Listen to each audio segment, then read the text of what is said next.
going on, folks? What is going on? Another edition of Boxing History every night, a Friday edition, that is. Happy to be here, of course.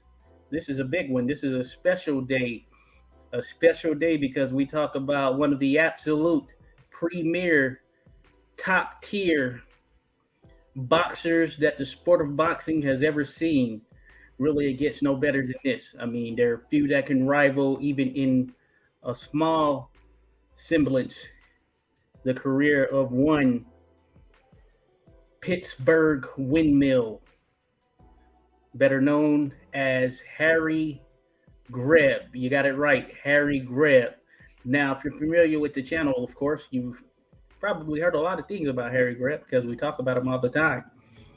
Well, how about deciding to dedicate one of these Boxing History Every Night episodes to none other than the man himself, Harry Greb?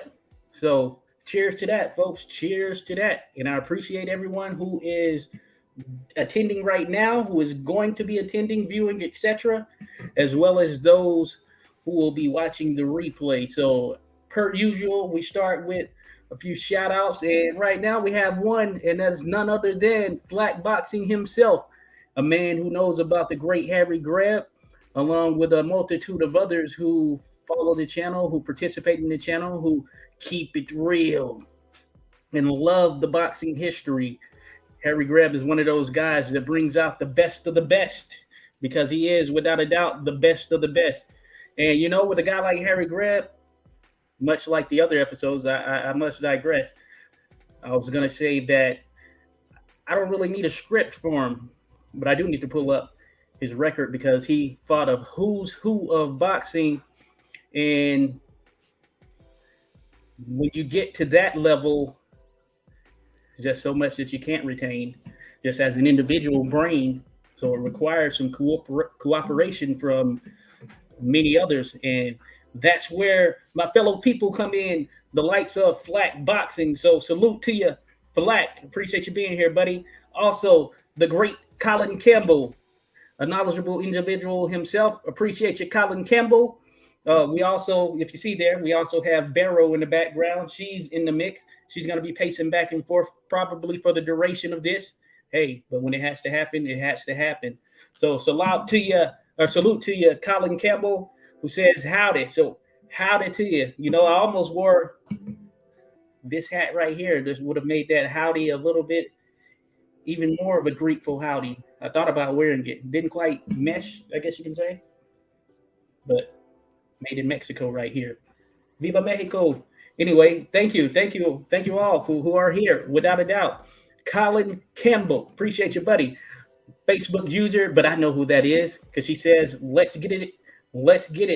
Let's go, son. So that would be my mom, and I appreciate you being here, mother. Thank you very much. Big Harry Greb fan there, I take it. Well, I appreciate you being a Harry Greb fan. And I appreciate you being here. Believe it or not, I ran into a plumbing issue, like literally out of the blue, right before this episode. I've been working it for about an hour, at least being on the phone, getting things situated. Messed up some things in the basement.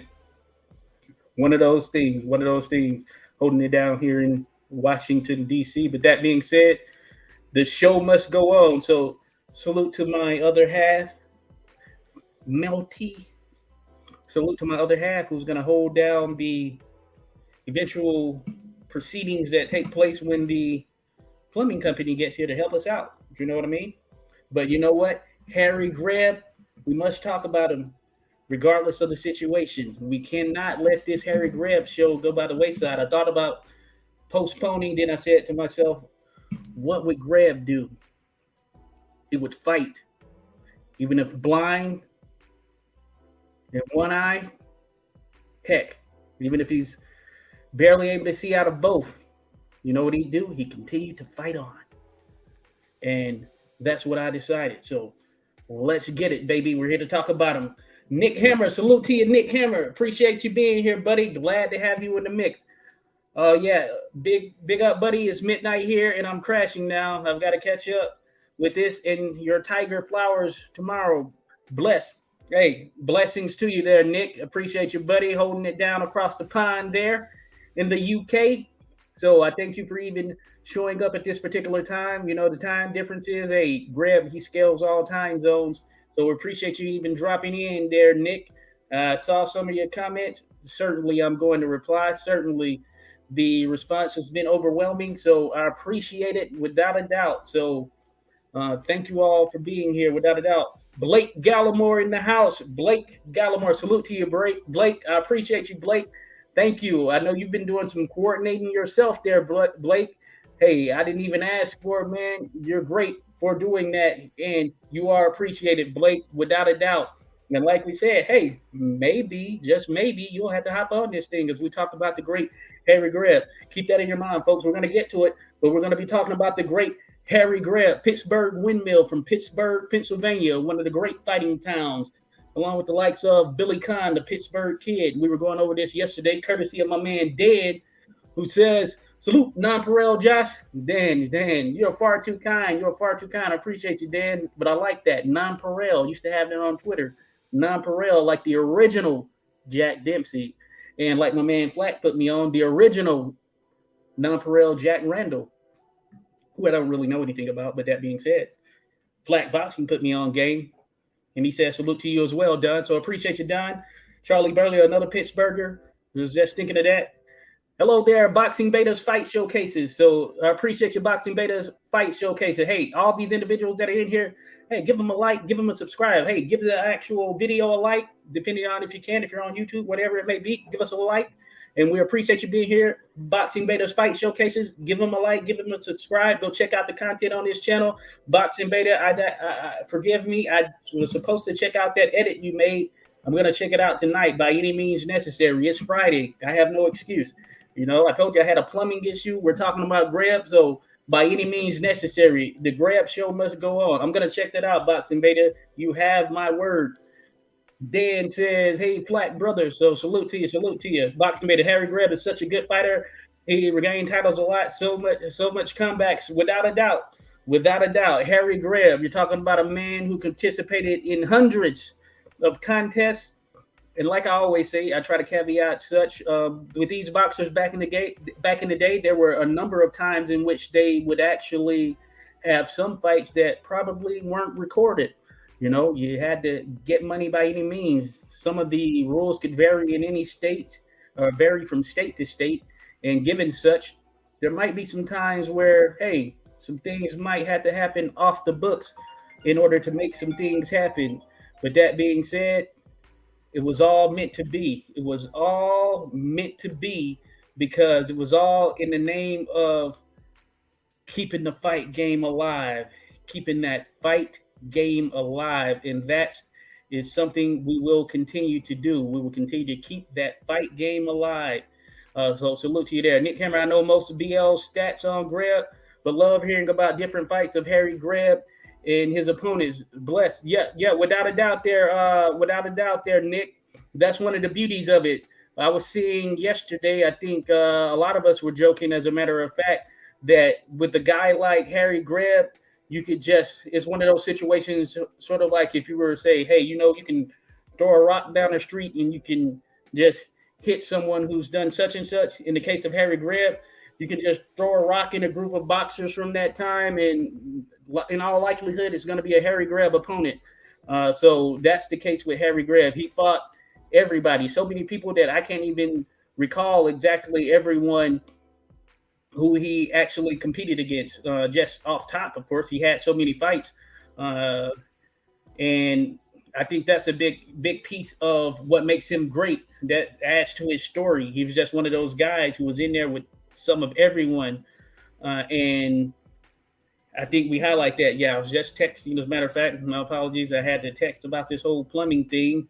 So for my better half in there, I just texted you the number to that plumber who just called, if you know what I'm saying.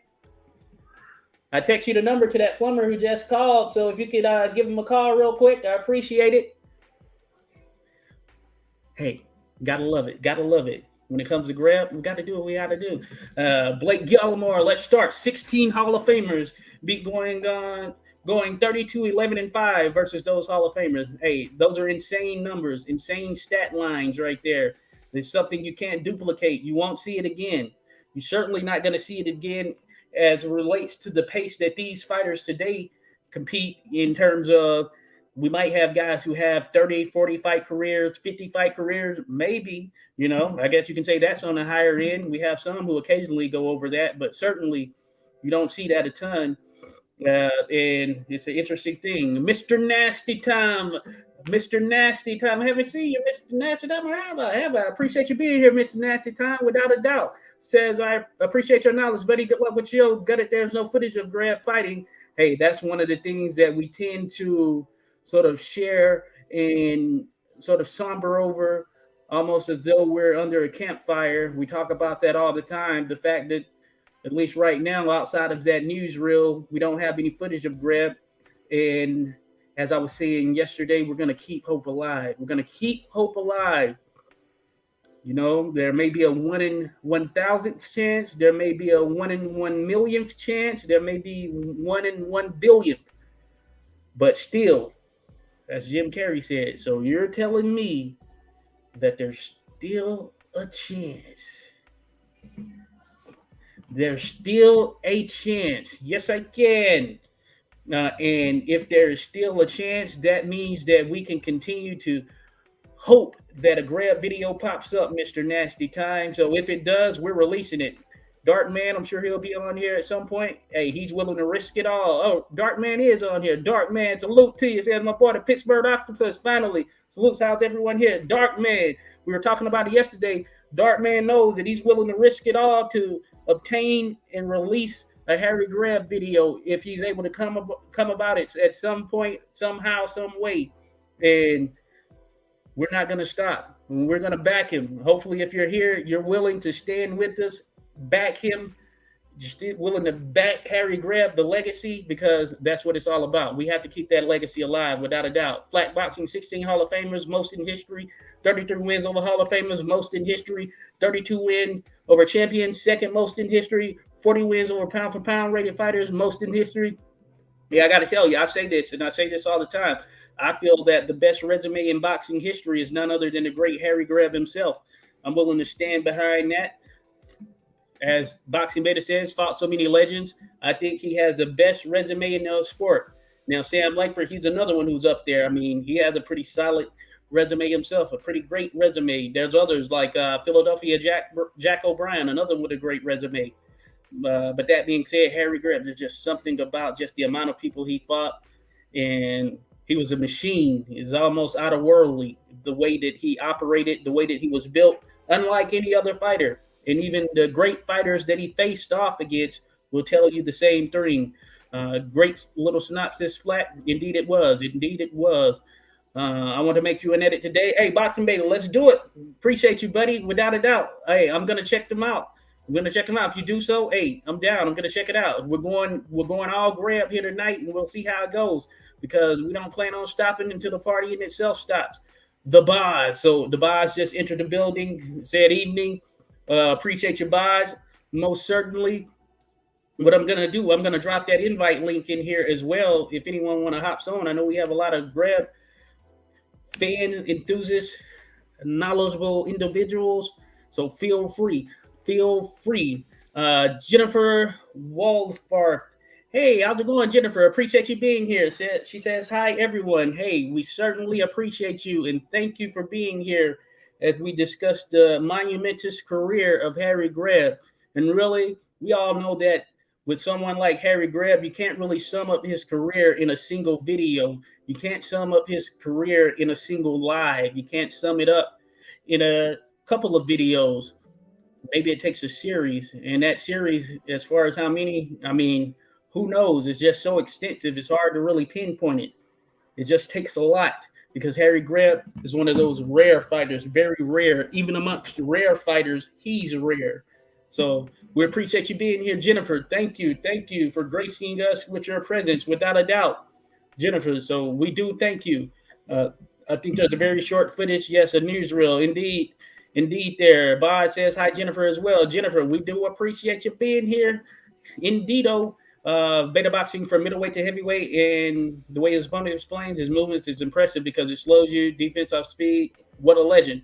What a legend indeed he was. Bounced in and out through a million punches.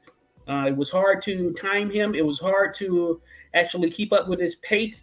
You would have some who would say it was like he was throwing the same amount of punches, fighting at the same pace in round 1 as it was in round 15, whatever round it ended up being, because he was just one of those workhorses. He was just one of those rare, different fighters who stood out amongst the greatest of the great fighters. Darkman, it's a shame how we went from middleweight fighting the best on light heavyweights to see the who's who, the top, who's at the top of today, the most top tier contenders at their prime. Well, yeah, without a doubt, it takes moving mountains in a sense to actually get some of the best to fight the best. Look how long this Errol Spence Terrence Crawford fight has taken.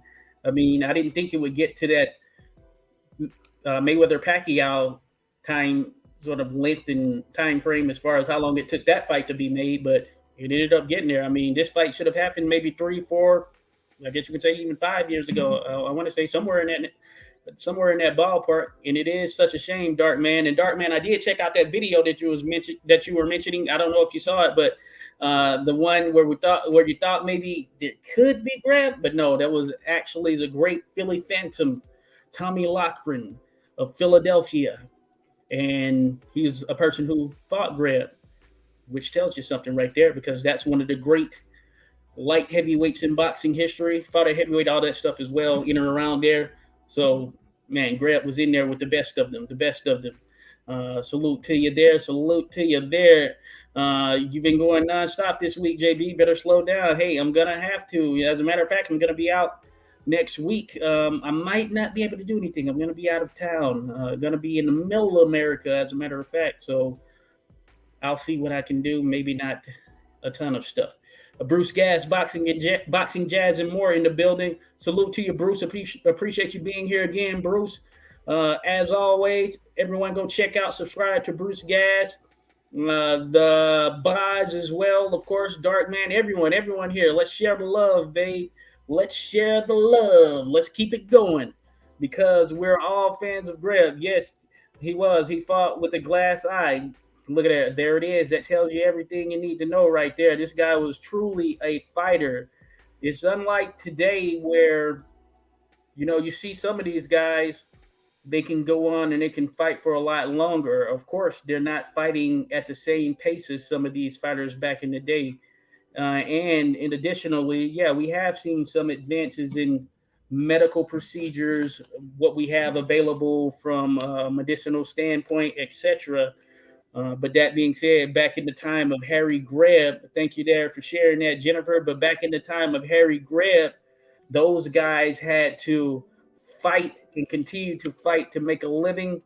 And they started out fighting the best of the best at a very young age. It was a rapid rise for Harry Greb. I believe he turned pro in 1913, and it was a rapid rise without a doubt.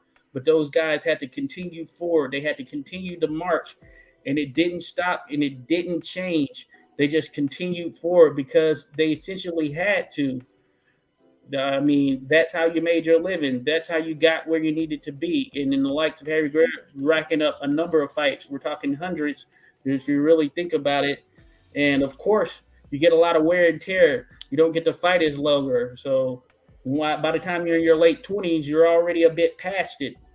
And of course, we know Greb, the heck of a fighter that he was. Of course, we saw him beat some of the best boxers in history that were in their prime, while Greb was not in his prime. It was not the full-fledged top form peak Greb, because he had a lot of wear and tear from all the fights that he ended up participating in. It's one of those crazy things. Blake Gallimore, Greb went 45-0 in 1919 and broke his hand that year. Without a doubt, impressive year. As a matter of fact, on the 86 Boxing channel, we do have a video of Greb talking about that 45-0 year in 1919. One of the most, if not the most impressive individual year by a fighter in boxing history. Think about that, 45-0 in 1 year. Floyd Mayweather Jr., he's 50-0 as a fighter. That's what he retired at. You think about the fact that Harry Greb actually went 45-0 in 1 year. And another piece of that, as a matter of fact, that's just 1919. He actually continued to fight. In 1920, he actually racked on a number of other wins, which brought that up to 52-0. 52-0. So that's what that streak went. And I think even when that zero came, that was either a draw. I believe it was a draw, as a matter of fact, to, I want to say, Tommy Gibbons, a draw or something of that nature. I could be wrong. But I know that he went to 52-0 during that streak. So it wasn't even just that he went 45-0 in 1 year, but he actually went 52-0 just in that entire fight streak. Just think about that. As I mentioned, Floyd Mayweather retired at 50-0, and Greb went 52-0 in just over a year. I mean, you can't duplicate that. That's out of this world. That is, I mean, you couldn't write this script in a movie because it's not believable. I mean, how can you do a movie about Harry Greb? People won't believe it. How do you believe that a boxer was able to do all that he was able to do? And especially in that time, and especially against the competition that he was able to face, you've heard it mentioned, the most Hall of Famers face. We're talking, just think about the amount of rounds. And Harry Greb, he wasn't one of those guys who was a big puncher.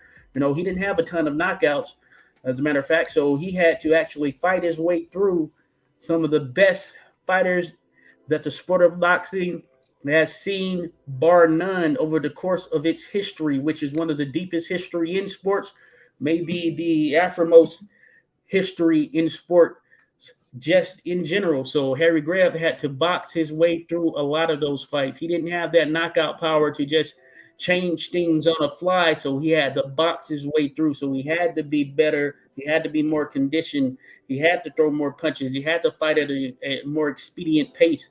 And it paid off for him, because everyone that you talk about, or you can see quoted, who talked about their time in the ring with Harry Greb, they said it was like no other. It was like no other. Take that actual newsreel for what it was. That wasn't Harry Greb going full force. That was Harry Greb just giving you kind of a little glimpse there with Philadelphia Jack O'Brien, who was a little bit older at the time, just messing around essentially. So just think about that. Harry Greb, man, different breed of fighter, without a doubt. Jennifer says, thank you. Thank you. Yes, she was. Thank you, Jennifer. Thank you. I appreciate you being here, Jennifer, without a doubt. Salute to you, Jennifer. Let's give her that 10-bell salute in a favorable way right there, without a doubt. We appreciate you being here, Jennifer. Blake Gallimore in 1919, Greb fought 426 rounds compared to Mayweather fighting 387 in 20 years and Pacquiao fighting 419 in 20 years. Yes, that is insane. And, you know, for a modern boxer, Pacquiao, he has a lot of fights. He has a lot of fights for a modern boxer, somewhere in that 70, 80 range, right? So he has a lot of fights. Just think about that. 419 rounds, that's a lot for a modern boxer, a boxer of today, as a matter of fact. And some of these top tier guys, and Pacquiao, you know, he was one of the best during this previous generation, even though he's hinted at not being fully retired. But that being said, think about guys like Spitz and Crawford, who are two of the best right now, two top 5 pound for pound fighters. Some have them number one. Some think they're the best 2 fighters in the world, and you can make an argument for either one, I guess you can say, in some sense. But that being said, their rounds aren't going to equal that of the likes of a Harry Greb in 1919 alone. I haven't added them up, but I'm pretty sure, because they're sub 40 fights. Terrence Crawford is close, but actually Errol Spence, I believe he's under 30 fights. As a matter of fact, I believe he's under 30 fights, if I'm not mistaken. So that tells you everything. Boxing Beta's Greb fought Flowers. Great rival there. Flowers, in some sense at least. Greb fought Flowers. And as someone mentioned yesterday, even after they fought, and when Flowers actually, because it was Greb got the nod the first time, and then the second time after Flowers got that win to pick up the world middleweight title and become the first Black world middleweight champion, it was Harry Greb himself who escorted him out protected him, made sure that, hey, if anybody had any issue with it, they'd have to deal with him. And you know how the story goes. Mickey Walker found out. I guess they were messing around, and I've heard some say that it's a myth or whatever. Who knows? But legend goes, they had to kind of scrap it out between each other there. Uh, After their contest, it was at a bar or something of that nature. But that being said, uh, it was one of those things. So Harry Greb, he was about that life. Harry Greb, he didn't take any of that BS. Harry Greb was one of those guys. We know polarizing times, even going further back than that for sure, but just polarizing times in general. You had some fighters who drew the color line, things of that nature. Harry Greb isn't one of those. Harry Greb fought them all. When you say fought them all, you can't really say that about every fighter. It's thrown out there. But in the case of Harry Greb, he literally fought them all. I kid you not. He literally fought them all. You just look at who some of the best fighters were during that period when he fought. And these are Hall of Famers. These are legends of the sport. He fought them. We mentioned Tiger Flowers, Maxie Rosenblum, former world light heavyweight champion, one of the great boxers in history. Another guy with hundreds, that 100 plus club, just hundreds of fights. You think about it, it's just astonishing. It's astonishing. Tommy Loughran, I mentioned it. Harry Greb in there with him. Tommy Gibbons. As a matter of fact, Harry Greb, he was in there with Mike Gibbons as well, right? And thinking about that, fighting two brothers, Mike Gibbons and Tommy Gibbons, both great fighters from that period. Between them, they may have around 9 losses or something like that. And we're talking like a ton of fights. That being said, it wasn't just there. Harry Greb, he would fight at any weight, really. He started out kind of in that middleweight range, I guess you could say. That's where his probably peak form was, in that middleweight range. But a lot like many fighters during that time, they continued to move up. They weren't scared to do so. He moved up, so he would fight heavyweights, all of that stuff. And it was just one of those things. We know about his feats against one of the great light heavyweights and heavyweights in boxing history, who I know we'll dive into. Of course, that is the man known as the Fighting Marine, Gene Tunney, and Harry Greb, who was past his prime really at that particular point. He had already, I believe, started to go blind in an eye, and he completely dissected Gene Tunney. He completely dissected him. And this was a prime Gene Tunney, light heavyweight version of Gene Tunney, which when you really look at it, this was the best version of Gene Tunney, the light heavyweight version, because this was Gene Tunney. This is where he really did his bread and butter, or really came up and really stood out and got the name that he ultimately got. We know him as heavyweight. We know him in those Dempsey fights, but the fight with actually Gene Tunney, or him fighting at light heavyweight, that was the best version of him. And Harry Greb, who is a middleweight, who fought up to light heavyweight and heavyweight, but much like a lot of the guys at that time, of course, they would put on the weight and do what they needed to do to get up there. But that being said, he wasn't a natural light heavyweight or heavyweight.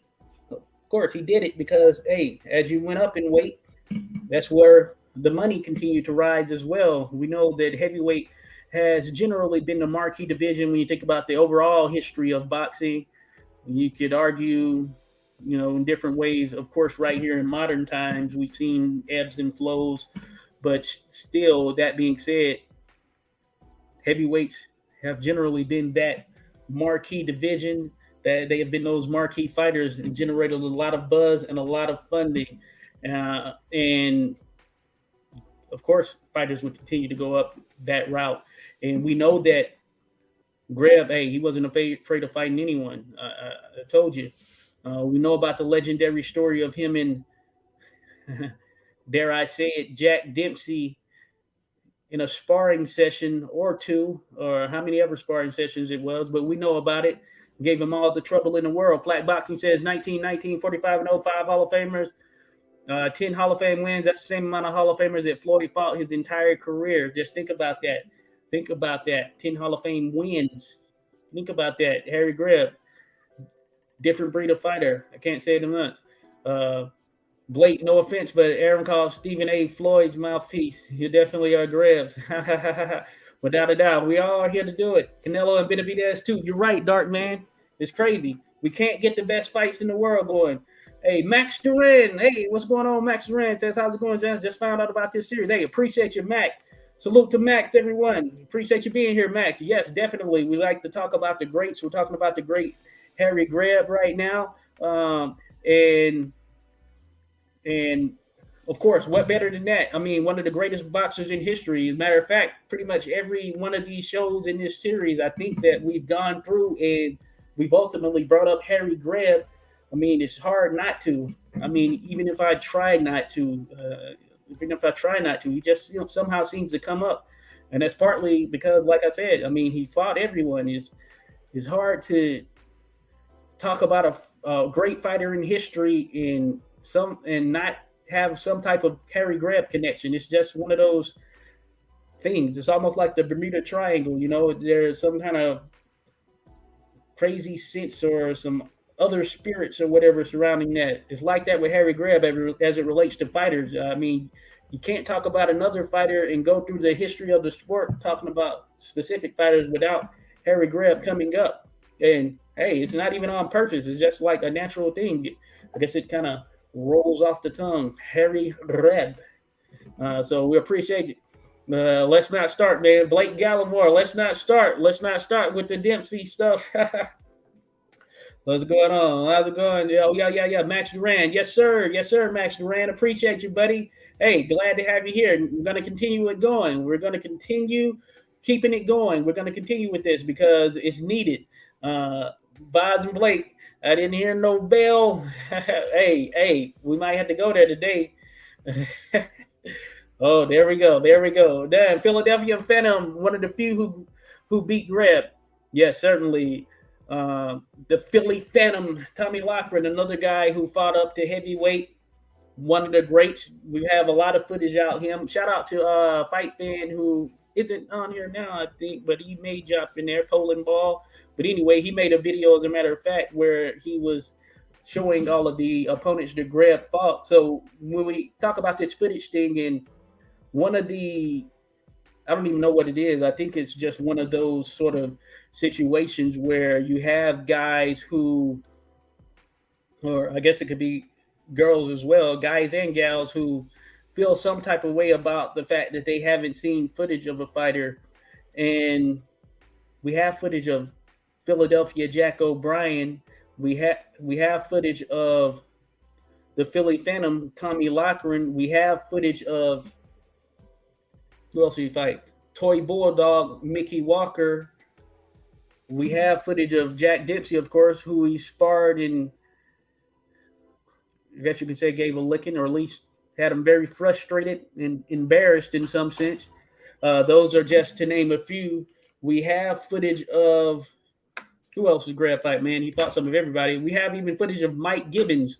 We have footage of Tommy Gibbons. We have footage of you name it. And that being said, whether or not you've seen Greb fight, that's your own thing. Maybe you want to see what he looks like stylistically, and of course, we all do. We want to see what Greb looks like. But that being said, the notion that, I can't determine what type of fighter he is, or I can't determine how great he was because I haven't seen footage.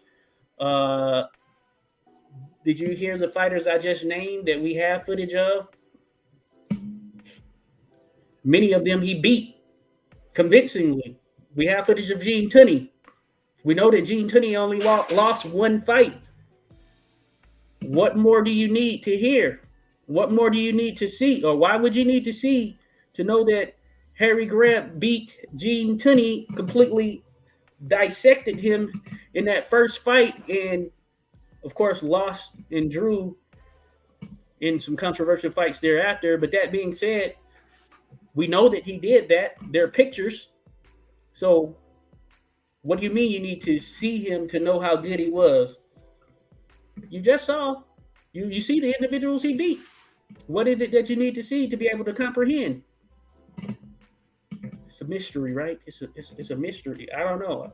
I don't think I can explain it because seemingly no one has been able to explain it in enough of a capacity that you get everyone on board. But that being said, this footage argument, I mean, come on. We have plenty of footage. Boxing is one of the most documented sports in history. And thankfully, we have footage going all the way back to the 1800s. And we have great accounts that were documented in writing via articles. If you're a person who is of that notion, oh, I can't tell how great someone is because I haven't seen them fight, then don't ever look at anything, any articles. Don't believe anything you read. Maybe you already don't, but that seems to be the mindset that you have because you haven't seen it yourself, knowing that this was over 100 years ago, mind you, with many of these great fighters, especially the ones we cover on this channel, knowing that you still use that as an argument. Okay, you understand we went from a freaking the iPhone, I believe that first version of it came out in 2010. We made a number of leaps here over the course of this short period that we have. So taking that into account, I mean, you have to think about that without a doubt. You definitely have to think about that. So see my dog back there actually getting in the mix there. Give me 1 second. Hand this phone off. Give me 1 second here, folks. 1 second. Just gotta drop this here.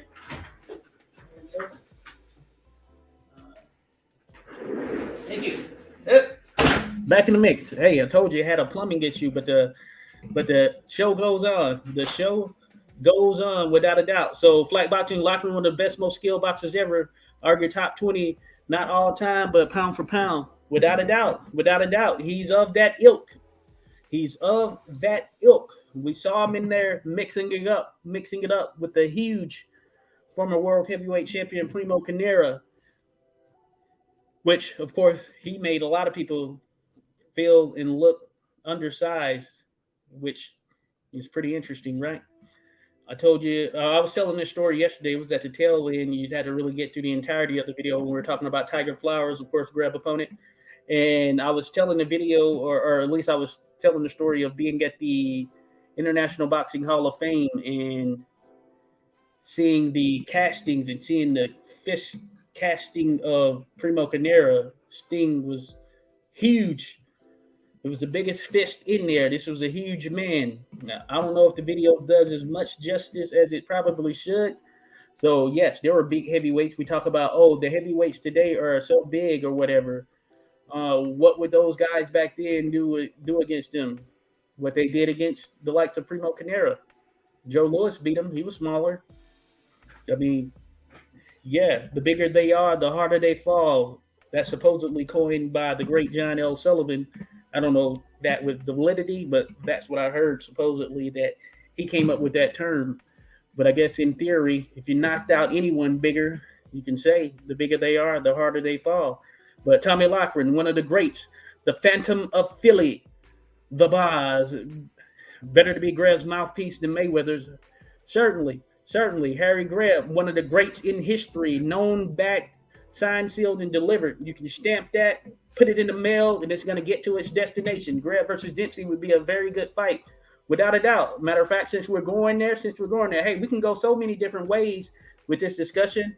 Hey, it's not structured in any sense. I told you, hey, I'm going to go off top. You know, I was going to pull up something. I was going to actually pull up his record. I'm not even going to pull that up because I respect Greb enough to just want to dig into that recall that I can have in memory. I do respect him enough, too, to pull it up. So when I run into a hurdle, I am going to pull it up. With that being said, feeling good right now. We can do this off top, baby. Greb versus Dempsey. That would be a very good fight. So apparently there's footage out there of Greb or not Greb, but actually Dempsey and some other individuals sparring on the same day or in the same period in which he sparred with Dempsey. And I've heard, and this is by virtue of comments from some of the others who participate on the channel and all that stuff, that there was apparently some footage of Greb that would have been filmed during that period as well. And of course, we don't have that footage right now. We don't have any of that footage. Supposedly, Dipsy's team wanted to destroy it, but Dipsy was known for going hard, getting at fighters during the sparring sessions, or really going at them, really not taking it easy or light on them. And Greb was one of those guys. I guess he didn't really know much about or know what Greb could offer up. And of course, looking at him by comparison and him having weight on him, he probably thought, okay, yeah, this will be easy work or whatever. But Harry Greb got in there and actually, in some sense, schooled the great Jack Dipsy. This is while he was world heavyweight champion. We're talking about the Manasseh Mauler. And let me digress. One of my favorite fighters in the history of the sport. One of the guys, or at least, yeah, he was one of the guys that was primarily responsible for me taking an interest in the history of the sport after seeing what he did to Jess Willard. Yeah, Jess Willard. I was about to say someone else, but seeing what he did to Jess Willard in their fight back in 1919 in Toledo, Ohio. I forget the exact date. I want to say it was July 4th or somewhere around there. But that destruction, we all know that destruction. That's the Dipsy video. We get to see the Dipsy roll, him laying that combination, dropping Willard, dropping him 7 times in that first round, commits to an absolute beating, leaving him retired on the stool in the 4th round. But that being said, at the start of the 4th round, Dipsy, one of my favorite fighters, look on the channel. There are a number of Dipsy videos that are out there that I've done, and I hold him in high regards. I don't think he's the best heavyweight ever, of course, but I do think he's arguably the most popular heavyweight in boxing history. Few that can rival him, without a doubt. At his peak popularity, I mean, thing of beauty, without a doubt. So he's one of my favorite heavyweights. I like him stylistically, all that good stuff. But certainly, I'm not blind to the fact that, hey, Harry Greb was calling him out. Harry Greb wanted that fight. As a matter of fact, that's the reason Harry Greb stepped in the ring with Tommy Gibbons. He was able to beat Tommy Gibbons, of course. We know that he was able to do that. But one of the reasons behind such is the fact that he wanted to get a shot at Dipsy, get that world heavyweight title, which he would have had a very good chance of winning. Now, that being said, of course, it's not a given. It's certainly not a given. I mean, Dipsy is the bigger fighter, the bigger puncher. Harry Greb, as a matter of fact, there's a video out there. It's one of the latest videos from the 86 Boxing channel, but it's a video where just essentially use this little service and do this little deep story is what it's called, where actually put a voice to a Greb picture, and it's a direct quote from him where he's talking about the potential of fighting Jack Dipsy and kind of how that would go. And Greb himself even acknowledges that, hey, I'm not saying that I'm going to go in there and knock him out, knock him around, anything of that nature. But Greb was confident that he could apply what works best in his favor, which is his ability to jump in and out with his punches, move in and out, punch from different angles, move at different angles, not stay stagnant and be in one place. Actually punch on the move, his ability to do that, his ability to fight at a rapid pace, so throw punches in bunches, all of that stuff. He talks about what he thought would be successful for him in facing Jack Dipsy, but he didn't say that he was going to go out there and just embarrass him, just it was going to be a complete wash or anything of that nature, but he just pretty much let it be known that, hey, he felt confident in what he would be able to do. And if you look at his resume, you will see why. I mean, if you take Dipsy's resume, and of course, different weight classes, I get it, but it pales in comparison to the likes of a Harry Greb. I mean, come on. So why wouldn't he be confident that he could go in there and do what he does against Jack Dipsy? I mean, that's one of those things. So that is the thing that is out there, and I think it would have been a very interesting fight. Like I said, it's not a given that Harry Greb would have won, but I tell you what, he would have been 100% game, and in all likelihood, it probably wouldn't have looked too good for Jack Dipsy just from a visual perspective, because he would have had a hard time landing shots on Greb just by virtue of how Greb moved. Now, of course, I've said this in some of the comments and all that stuff. Of course, that version of Jack Dipsy who really got me into the history of the sport with his destruction of Jess Willard, man, that would have been tough him catching Greb with some of those shots. Yeah, I don't know. Greb wasn't an easy guy to knock out. He wasn't. I mean, he had a ton of fights, and he wasn't an easy guy to knock out. It didn't happen often. It happened few and far in between, for sure. And I don't know. That would have been tough right there. That version of Dempsey most certainly was one who looked very good. I mean, I think that's the Dempsey that got people in love with it, especially seeing that footage. So certainly Greb trying to get through an onslaught of that nature from Jack Dempsey, that would have been tough. But hey, Greb would have been 100% game.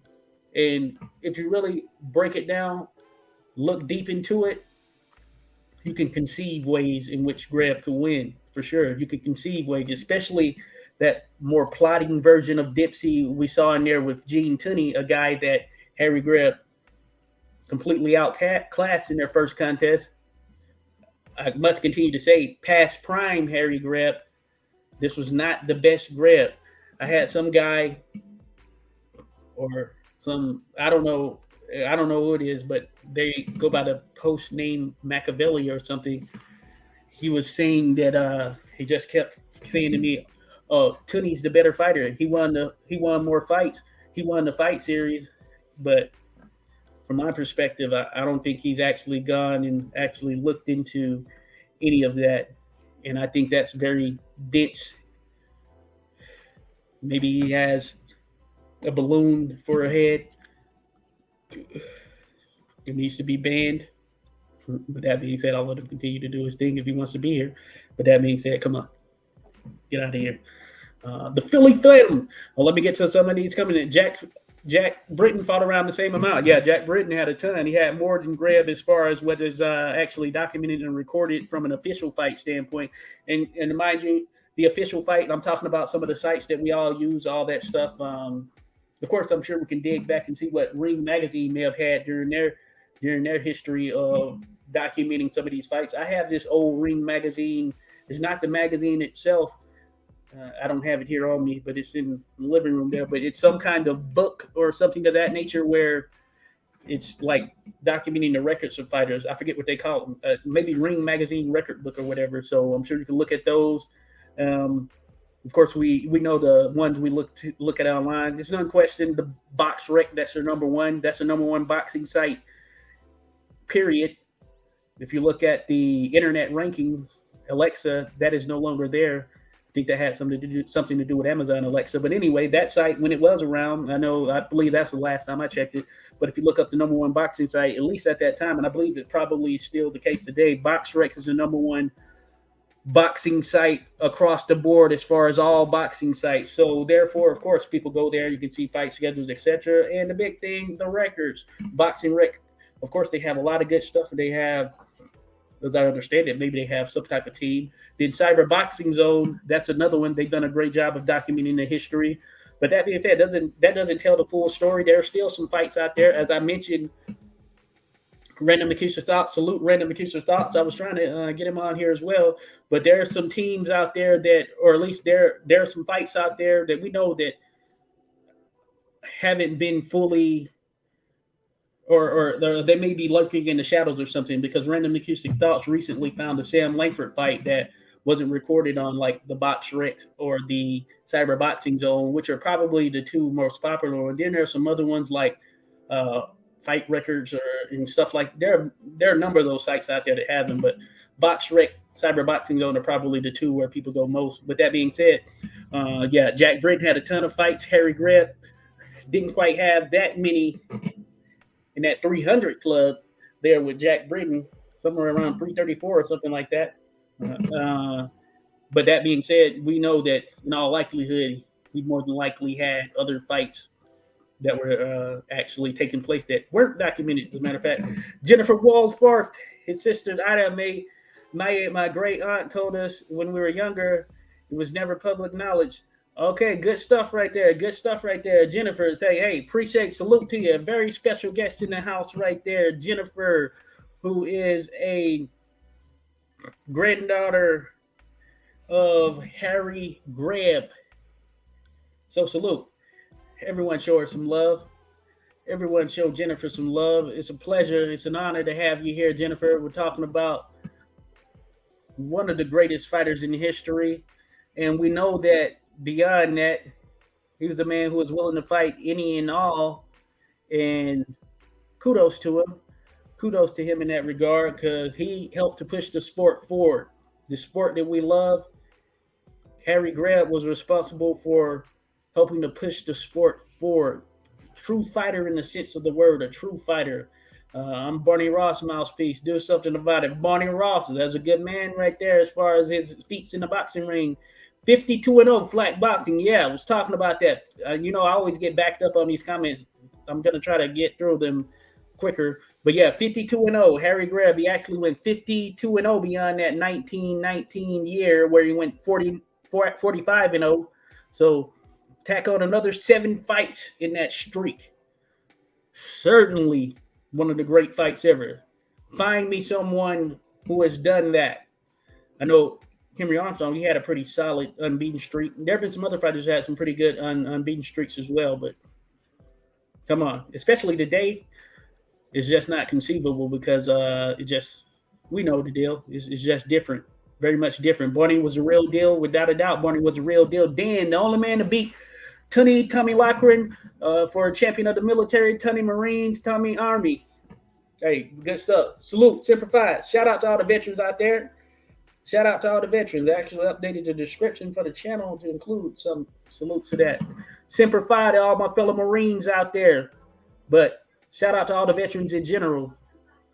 Shout out to all the veterans in general. Army, Hua. Marine Corps is Hoorah. Or if you've been in there, of course, we just take the ooh off of it. Just rah.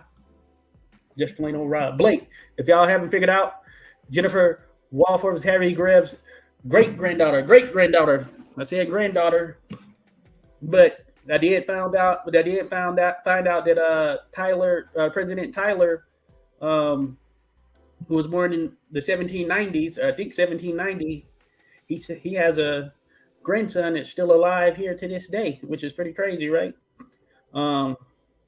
Insane. That was something I found out a couple of days ago. But that being said, great-granddaughter of Harry Greb, Jennifer. Salute to you, Jennifer. Appreciate you being here. And salute to my man, Blake Gallimore, who was, man, a big piece of just kind of pushing this out, getting people in the know and all that stuff. And I appreciate it. I 100% appreciate it.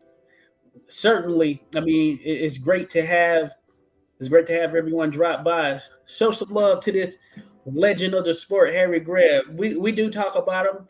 We do talk about him often, at least on this channel, but, just really when you boil it down to history compared to some of the other stuff in YouTube, this is a major platform or whatever. Just think about social media in general. Certainly doesn't always get the love that he deserves, You have some people who are just counter to anything positive in some sense, They don't want to give Greb his love. They don't want to give a lot of fighters their love, It's not the case here. I recognize greatness when I see it. One loss amateur, one loss pro, Philly Phenom and Greb. Tony was awesome. Yes, sir. Yes, sir, he was. Welcome, Jennifer, and thank you for being here from Blake Gallimore. Salute to you, Blake, for spreading that word. Jennifer, of course, you're appreciated for being here. Much love to you for dropping by. Much love to you. As Boxing Beta says, Tony was a killer. Hey, great career. Great career. He handled a lot of fighters. He even got Greb in that last contest. Of course, this was certainly Greb not at his best. But that being said, that tells you about the great Harry Greb. Don't let that slip your mind. I have a video out there, as a matter of fact, on the 86 Boxing channel, and it sounds like a broken record, but it's one of the more recent videos, I guess you can say, because I haven't released as many of those animated videos in the same capacity because they take longer to make. That being said, it specifically speaks on that Greb rivalry, give a round by round in that first fight. Don't really talk about the other fights. I think I mentioned the number wrong there at the end at some point in that video. But that being said, it really just looks at that first fight, gives you a round by round. And as I say, always, back then, those writers during those times, they were having good accounts. They were documenting these accounts for fights very well. And it's a pleasure to be able to just read some of that stuff. You have it there. You have it there. Scientists indeed. Nobody said it was easy. I'm going back to the start. The scientist. Toby Lochran was indeed a scientist. Dark Man in the building again. Dark Man, is an honor for everyone to have you here, without a doubt. Jennifer, if you're still here, let me look at these comments. You may, oh yeah, you're still here, Jennifer. Man, there's so many comments. I can't keep up. I freaking can't keep up. There's so many. Jennifer, you are appreciated. As the song goes, you are appreciated. Dear Jennifer, you are appreciated. Beat a lot of top heavyweights too. Tommy, including Max Baer, Tommy Farr, Max Baer, the Livermore Larriper, the Clown Prince of Boxing. I guess you could say a Slapsy Maxie there, though not necessarily Slapsy.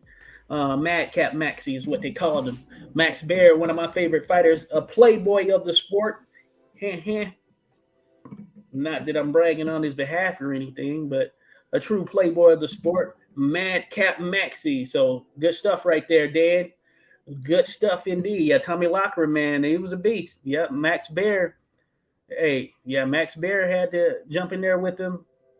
I believe a couple of times, as a matter of fact. But certainly.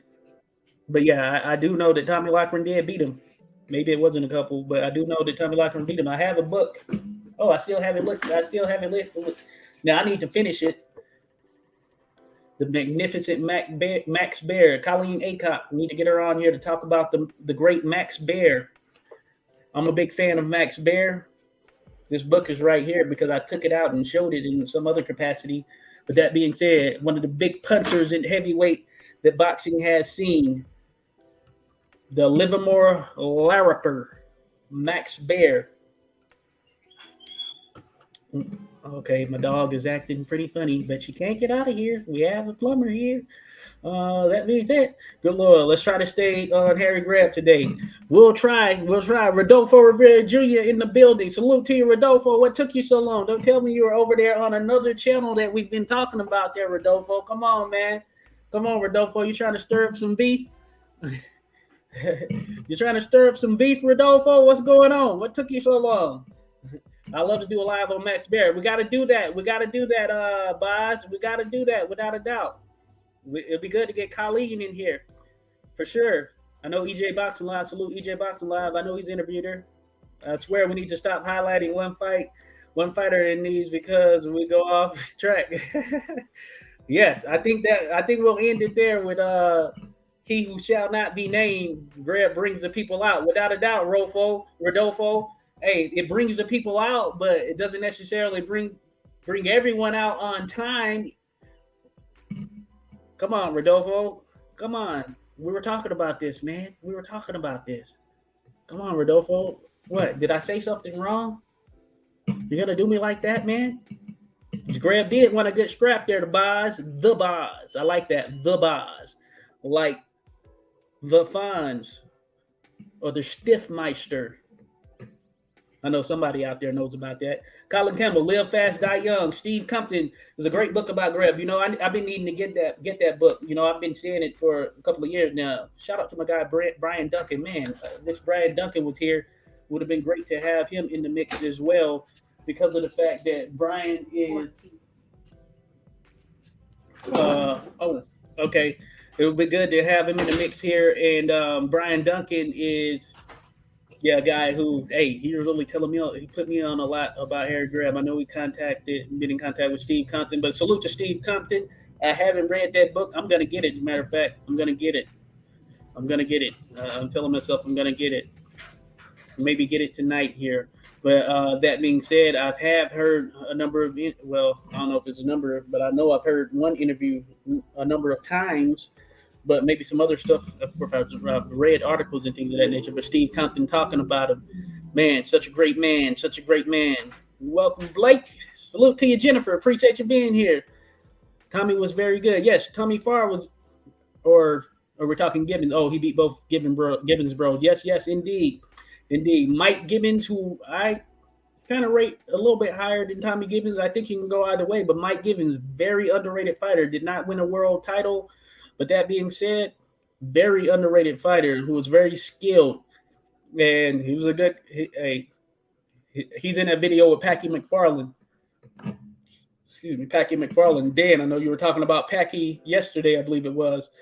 So yeah, Mike Gibbons and Packy McFarland. We have some video out there. Unfortunately, we don't have any Greb video other than that newsreel. I mean, that is gold. I told you I would trade a great gold bar for it. Because Greb and a fight video is priceless. You can't put a bar on it, gold or otherwise. Mike was insanely skilled. Tommy was almost as good as Mike.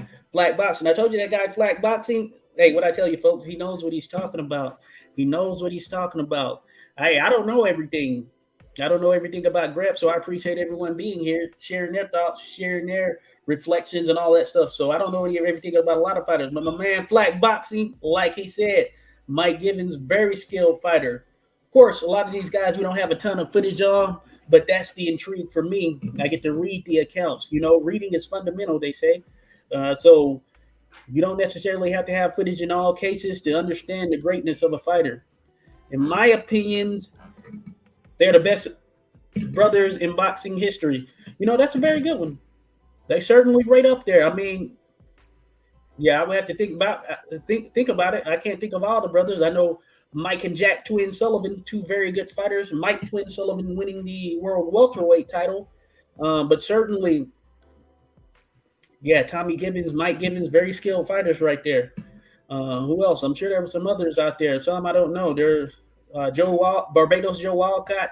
He had a brother, Belfield Walcott, who, of course, was not as good, didn't have the same record and accolades, but fought a lot of tough competition, though. Fought a lot of tough competition, so he was nothing to just, no one to just scuff off or just think you could just have an easy night with. He was definitely one who could get in there and do some things. The great Peter Jackson, Black Prince Peter Jackson, he had a brother, Peter Felix, and he fought as well, similar to Belfield Walcott, not as good, but that being said, tough fighter, and there was some tough competition. Same with Jack and Mike Twin Sullivan. Mike Twin Sullivan was the world champion of the bunch, but that being said, he had far fewer fights than Jack Twin Sullivan, who couldn't quite get over that hump from a world title perspective, and faced a lot of top competition. So definitely a lot of good fighting brothers out there. Those are some I can think of. Yeah, definitely check out Mike. Dan, hey, I know you know, Gibbon Brothers beat Greb too, which is crazy. Yeah, that is pretty crazy. Strong Gene Tunney, and neither of them were a joke. You put either of the Gibbons brothers in today, and they would be world champions, certainly, right? Because Tommy didn't win a world championship either, right? I was thinking about that. In the back of my mind. Did Tommy win a world title? So I don't think he did, right? Correct me if I'm wrong. But did Tommy Gibbons win a world title? I feel like he didn't. Darkman, Jennifer, what would you hear about the boxing career of your dear grandpa, my hero, Harry Greb, or great grandpa? Yeah, sorry, Jennifer, I got that wrong. I was seeing it wrong. I knew I was somewhere near there. But certainly, as the manly art of modified murder. Yeah, it can be brutal. He can be brutal. Yes. Great granddaughter. Yeah, Harry Greb is my great grandfather. Salute to you, Jennifer, of course. We appreciate you being here. I know you can probably get inundated with some stuff at times, but we appreciate you sharing your thoughts. In his 1922 year was crazy. He destroyed Tommy Gibbons in what was supposed to be a title elimination match. Then he destroyed Gene Tunney and Tommy Lockwood. No wonder Dipsy took on Gibbons instead. I know that was a fight that bankrupted that city. Somebody was talking to me about that, but yeah, I forget what city it was. Someone knows. I know where that was, but wasn't it also that Tommy didn't get paid in that fight, or maybe he got a stipend, but they couldn't make it up? Dipsy, he got his money and got out of there like he got away with highway robbery, grabbing a league of his own. Certainly, Jennifer. Did you get to see any film of your great grandfather? If you could tell us how he fought, please. So Flag boxing. Oh yeah, we're doing this. Holds wins over Tunney, Lochran, Rosenblum, Walker, Flowers, both Gibbon brother, Blackburn, Jack Dillon, Jeff Smith, Leo Hook, Kid Norfolk, Jimmy Slattery. I almost wore my Jack Blackburn shirt. I have a Jack Blackburn shirt. I almost wore it, but that tells you the greatness of Harry Greb right there. Gene Tunney, former world light heavyweight champion.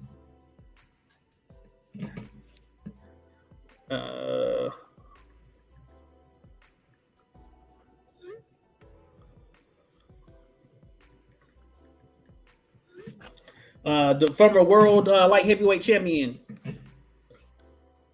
Gene Tunney. We talked about him. Man, just a who's who. Rosenblum, Walker, Lochran, Flowers, Gibbons brothers, Jack Blackburn, underrated fighter, Chappie, trained Joe Louis, Sammy Mandel, a number of others. Jack Dillon, the Hoosier Bearcat, great fighter. Need to do a video on him. Doesn't get talked about as much as he probably should. Very tough resume, very tough career, big time fighter. Jeff Smith, the Beyond Globetrotter, very common name. So of course he could get buried in history. Do a Google of Jeff Smith. Who knows how many different Jeff Smiths are going to pop up, but very good fighter during that period. Didn't get to win a world title. I believe he won the Australian version of the middleweight championship. I believe he did, because I know he was in there with Les Darcy. But that being said, I could be off. But I'm going to do a video on the great Beyond Globetrotter Jeff Smith. Leo Florian Hook, another great fighter who doesn't often get mentioned, had a ton of fights against a lot of top-level competition. I'm thinking of Harry Lewis, who just could do nothing with him. Kid Norfolk, another guy who Harry Greb fought. And from what I've gathered and read and heard as well, it seems to be the most common. It seems to be commonly known that Harry Greb was, or Kid Norfolk was the one who ultimately ended up messing up Greb's vision, at least in one of the eyes, by thumbing him. You know, back then, of course, they didn't have the little connecting piece on the gloves as they do now, so those thumbs could get very loose. And even with these gloves, you occasionally run across boxers who end up getting a thumb in the eye, even with these gloves that we have here in modern times. But that being said, it's crazy. Jennifer says, my great-grandfather did have a glass eye. He died from his nose surgery, went into cardiac arrest, but I never found a death certificate yet. Please share if you do have a death certificate. I'm going to look for that. You know, I have access to a couple of these ancestry sites, as a matter of fact. 23andMe, Ancestry. I was on Ancestry. Don't have the full plan on there, but I do have a plan on MyHeritage. I'm going to check that out, Jennifer. I'm going to dig in there. Let me make a note to myself. Check it out. See if we can find a death certificate. If we do, I'll make sure to get it to you. I'll hit up Blake. We'll make sure to get it to you, Jennifer. Find death certificate on the great Harry Greb. I think we'll be able to do that.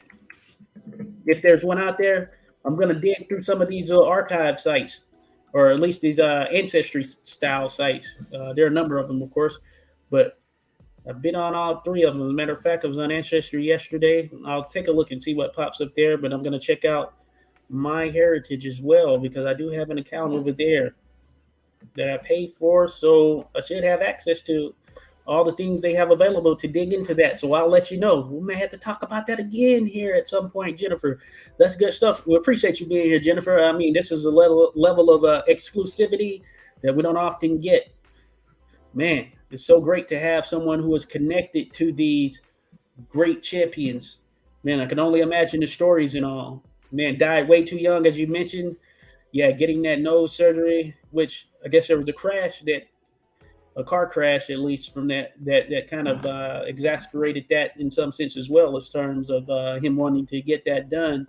And we were talking about it yesterday and doing the Harry Greb, or during the Tiger Flowers video, how he died in an eerie similar fashion, anesthesia, and then something went wrong, and he too died under the operating table, getting scar tissue removed from an eye. I believe the right eye is what ran across, or what was stated. Flat boxing respectfully, no one compares. Langford comes close but doesn't clear Gleb's level of opposition, in my opinion, of course. Hey, I say Greb has the best resume. I do say he has the best resume in boxing footage. So, yeah, it's certainly between him and Langford. And from a resume standpoint, Greb stands out there. The one edge that Langford has in terms of when you sum up just the fighters themselves, all things considered, Langford had some pop. He was able to carry his power up to heavyweight, which, hey, that power can be a difference maker for sure. But that aside, yeah, you're talking about a thin line. You can't go wrong with either. But certainly, I mean, you're talking about two of the two greatest fighters, the two most formidable fighters that the sport has seen, all things considered. Okay, yeah. Jennifer says she only saw that footage that is public, which is Greb training during the newsreel, and this is him, not going full speed. He was messing around with Philadelphia Jack O'Brien, is mentioned, etc. But that being said, can you grab the phone? Sorry, but yeah, he was messing around with Philadelphia Jack O'Brien, and yeah, and then of course we saw him flexing all that good stuff. So just one of those things. Dan says George Chip, Leo Hook, Joe Burrell battling Levitsky. Some great fighters we talked about. Battling Levitsky, another one right there with a ton of fights. Nearly 300 fights right there, or he may have over 300 fights. I know he has a ton of them. Somewhere in that 20, I believe Levitsky, does he have over 200 wins? Crazy amount of fights. I know he has. I can't remember off top, but somewhere in that mix. Darkman says, thank you for responding. Appreciate you, Darkman. Appreciate you, Jennifer, for sure. Lewis Larrigan. Lewis, hey, appreciate you being here, Lewis. Thank you for dropping a comment. Says, loving these boxing history stream. Thank you, Lewis. Hey, it's great to do it. It's great to be able to talk. Great to be able to have the discussion with you all. People dropping by, chiming in, all of that stuff. That makes it even more motivating to just continue forward with them. So I don't mind it. Hey, I don't mind talking boxing history. We have enough of this modern stuff that is taking place, which I follow that as well. But we have so much talk about that. Hey, how about we show some of these fighters some love who helped push the sport to the place it was? Very different sports, because those guys back then, different type of fighter. I don't care how you slice it. Different type of men and women back then. They're just different. Some tougher fighters back then. Come on, we have a lot of modern luxuries, and of course, I'll take them personally. I wouldn't have it any other way. But certainly, those fighters back then, they had to go through some stuff. They had to build the sport. They weren't fighting under the AC. It was 90-degree heat, no top cover. Look at that Dempsey Willard footage. Look at that Jack Johnson Willard footage. Look at that Joe Gans battling Nelson. You weren't in any fancy tents with fancy lights. You were just fighting. If a mosquito stung you, it stung you. If a bee stung you, a wasp, whatever it may be, you just had to deal with it. Dark man, your lovely dog will go windmill mode if you don't open the door. I know she has to be in here because she's. Hey, come on, let's go. Calming her down. Appreciate you, Airedale. There, yeah. People always want to see everything. Certainly, Jennifer. Someone gave my dad a copy of the training fight. Oh, cool. Good stuff there.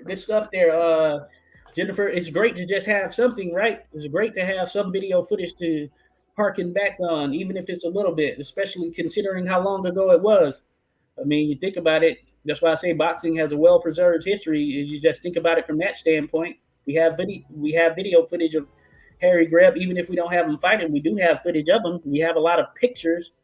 Well, not a lot in the context of what we can do today with our phones and all that stuff, but we still have a good deal of pictures. We have footage, or we have pictures of him in there with Gene Tunney. We have pictures of him in there with Tiger Flowers, etc. So the fights happened. The guys he beat them. What more do you need? I mean, we understand that we're not going to have footage of everything. Certainly, it'd be cool to have some footage dating back to the 1700s. But hey, that's something we're just going to have to cope with. We're not going to have it. But we're living out that hope that a Greb video pops up at some point. Boxing Beta Fight showcases, bro. He would demolish big, tall fighters. Certainly, certainly. Then just heavyweights. Brennan Gibbons, Gunner. Certainly, Bill Brennan. Good little solid contender from the period. Dipsy fought. Did Dipsy fought? I think Dipsy fought Brennan as well. Gunner. Gunner. Remind me of Gunner, Dan. I'm not. This is not ringing a bell. Gunner. Gunner Moyer. Gunner Moyer. Is that who you're talking about? I'm feeling that might be who it is. Oh, that's so good, Jennifer. I'm glad that you and your dad could see a great Harry Greb. Without a doubt, that's good to have. Billy Misk, the Minnesota something. He's from Minnesota, St. Paul, Minnesota. The St. Paul something is Billy Misk, right? I can't think of what it is. Died of Rice disease in his 30s, as a matter of fact. So, man, yeah, we don't have access to the medicinal things as mentioned that we do today. So you didn't have some of the vaccines around. I told you about the number of boxers who died of tuberculosis and all that. It's crazy, but certainly a lot of great fighters. But they put in a lot of work well before then. Rodolfo, salute. Rodolfo says, "What up, Barrow? She's in here, antsy for sure, but she's got to stay in here." Colin Campbell, after giving Tunney the worst beating, they fought a second and third time. Greb was a victim of biased refereeing. They drew the fourth, and Tunney won I believe the final one you're mentioning there, Colin. Tunney won the fifth in a close fight, certainly. And we know that I must continue to say this because some people tend to ignore it, but this was not the best version of Harry Greb. This was still peak Gene Tunney. This was not peak Harry Greb. This was not natural weight Harry Greb. Light heavyweight, as I mentioned, was Tunney's best weight. And Tunney's a great fighter, historic fighter. We know what he means to the sport from a technical standpoint, scientific standpoint, all that good stuff. But that's not peak Greb that he was facing. Let that sink in, folks. That's not peak Harry Greb. I'm not making it up. It is what it is. That was not peak Harry Greb. Gunboat Smith as well. He was tough as hell. Yep, Gunboat Smith had a number of fights. Was in with a number of the top heavyweights during the period.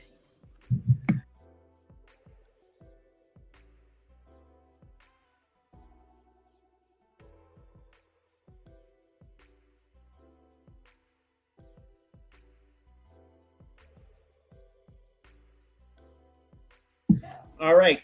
Yeah, sorry. Had to mention something. But Gunboat Smith, Gunboat Smith.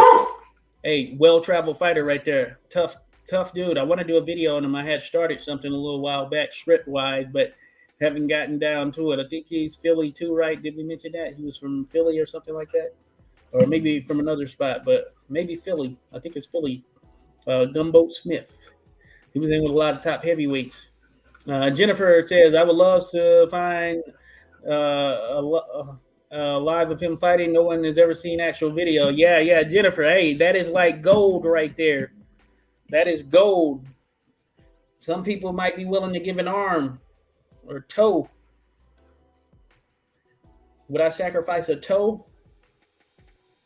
If I could still walk around properly, I think I would. If I can get a Greb video. I know they make sense. Not the pinky. One of those in between. I was in the military anyway, so yeah, they could use some work. I sacrifice something. We need Greb footage. Dart Man, we need Greb footage. Plus Jack Blackburn, Kid Norfolk, of course. Great fighters right there. Don't get a lot of accolades, but certainly some of the best in the history of the sport. Colin Campbell to the fifth in a close fight. Oh, yeah. We mentioned that. Yep. Over that. Flower Tiger, a.k.a. Tiger Flowers. Theodore Tiger Flowers. Primo was a Hulk. Certainly he was there. Flack there. Watch Lochran versus Lomsky. Leo Lomsky, great fighter. Leo knocked Lochran down twice. Once was off the clinch. Oh yeah, the great Leo Lomsky. I know he won a world title, right? I'm trying to think which one it was. Was it middleweight? Leo Lomsky won middleweight title, the world middleweight title. Was it that? Oops, I wrote Gunner. Mick Gumboat. Okay, good to go. Gotcha. Yeah, Gumboat Smith, the old Gumboat. I have this book. I need to read it. Actually, it's maybe it's upstairs, but it's a book where someone told me about it on YouTube or in the comments. I was a guy by the name of Steve, who got into an argument and left. Steve, where are you, man? Come back. But that being said, he told me about this book, and it's actually one from back in the day that has real quotes or real interviews from some fighters dating back to early 1900s. I know Gumboat Smith is one of them. I think he's the first interview in the book, I believe, or something like that. I had started reading it. I need to get through that, as a matter of fact. So you're getting real time quotes from that, or at least at the period in which he interviewed them, hearing it from the fighters themselves. Gumboat Smith is one of those. His bill made him extra huge in those days. Yeah, hey, Primo was a big guy. And I told you at the Hall of Fame, for those that have been, if you haven't, or if you have and you know what I'm talking about, seeing those castings, I mean, this guy's fist, it would like engulf mine right here. I feel like I have a pretty solid fist. It's like, it was, you look at it next to Joe Louis, and we know what big puncher Joe Louis was. But Primo, man, his fist, it almost seemed like it wasn't real, like something was altered. But hey, he was a big dude. The Italian stallion. He was able to get up and compete like nothing had happened. It pisses me off so much that we have Fitzsimmons versus Corbett film, but no Greb versus Tunney or Greb versus Gibbons, brother. Isn't that insane? Boxing, that story history, like I was saying, Fitzsimmons, Corbett, what was that? 1897, or was it 1897, or was it 1901? I'm thrown off. Man, so many numbers, so much history. But you're right. I was talking about it yesterday. As a matter of fact, we did the video on Tom Sharkey. I know for sure that Tom Sharkey video with James J. Jeffries was in 1899. So yeah, it seems like, I believe, yes. So yeah, I think the Fitzsimmons versus Corbett, that was 1897. We got some pretty good footage of that. We have that 1897. So 19th century footage. And we don't have 20th century Greb, who came a number of years later. It's crazy. I'm pissed off about it too, Dark Man. Pissed off. We need it. Flat boxing, okay, I might be giving his mouthpiece too, but it's not for no reason.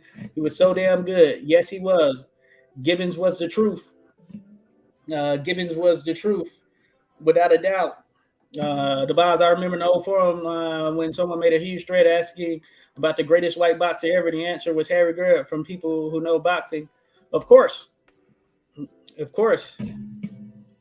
He has a case for the greatest boxer, period. So certainly it would be him. Anything else is conversational.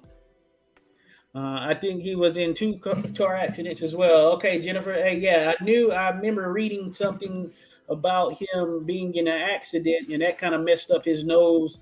And of course, we know those cars back then were, of course, not to the standard, of course, today, which could be expected given, this was really going through that form of evolution of cars. But that being said, I remember reading about that, and that attributed to him wanting to get that kind of cleaned up or whatever, maybe to help with the sinuses and all of that stuff.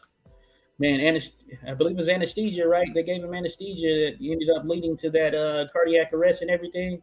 Yeah, anesthesia, I was saying, it still can be dangerous even to this day. So, yeah, it's very tough right there. Unfortunate, so unfortunate. Such a young guy. Was he 32 or 33, right? One of the two. I think it was 33. But yeah, so unfortunate. So unfortunate. Greb would win easy. Salute Blake Gallimore. Hey, we've had those discussions. Certainly, Greb would do his thing. Yeah, I think his domination from start to finish. The bars. Sorry, didn't think. Didn't engage. Okay. Colin, Greb was only stopped twice. Okay, twice. Joe Tripp, brother of George Chip, right? Joe Chip was old scrapper himself, and he trained fighters as well, right? He trained. I'm trying to think of somebody I know for sure that he trained in a contest or maybe multiple contests. But yeah, I know of Joe Chip, scrappy fighter there. And in the 8th fight, and another when Greb broke his arm and had to stop. Hey, listen to that. We know how many fights Greb had. We know how many fights he had. We know who he was in there with. Do the math, folks. Do the math. So it wasn't a given that Dempsey, even at his most formidable form, would be able to stop the great Harry Greb. Certainly, it wasn't a given. One sec.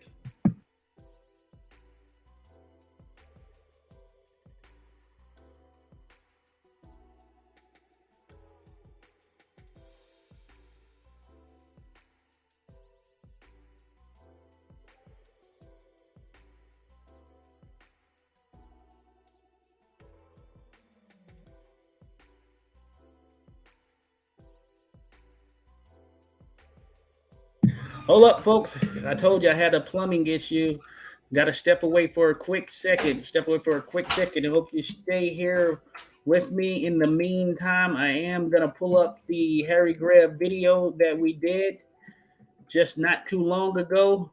But I have to step out for this quick minute just to make things good to go.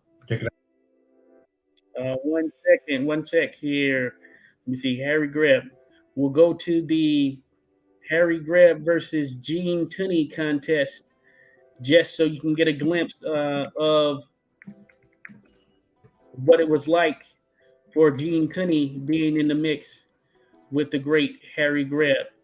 So let me see. Where is that? Okay, yeah, Harry Greb. Harry Greb gave Gene Tunney his only loss.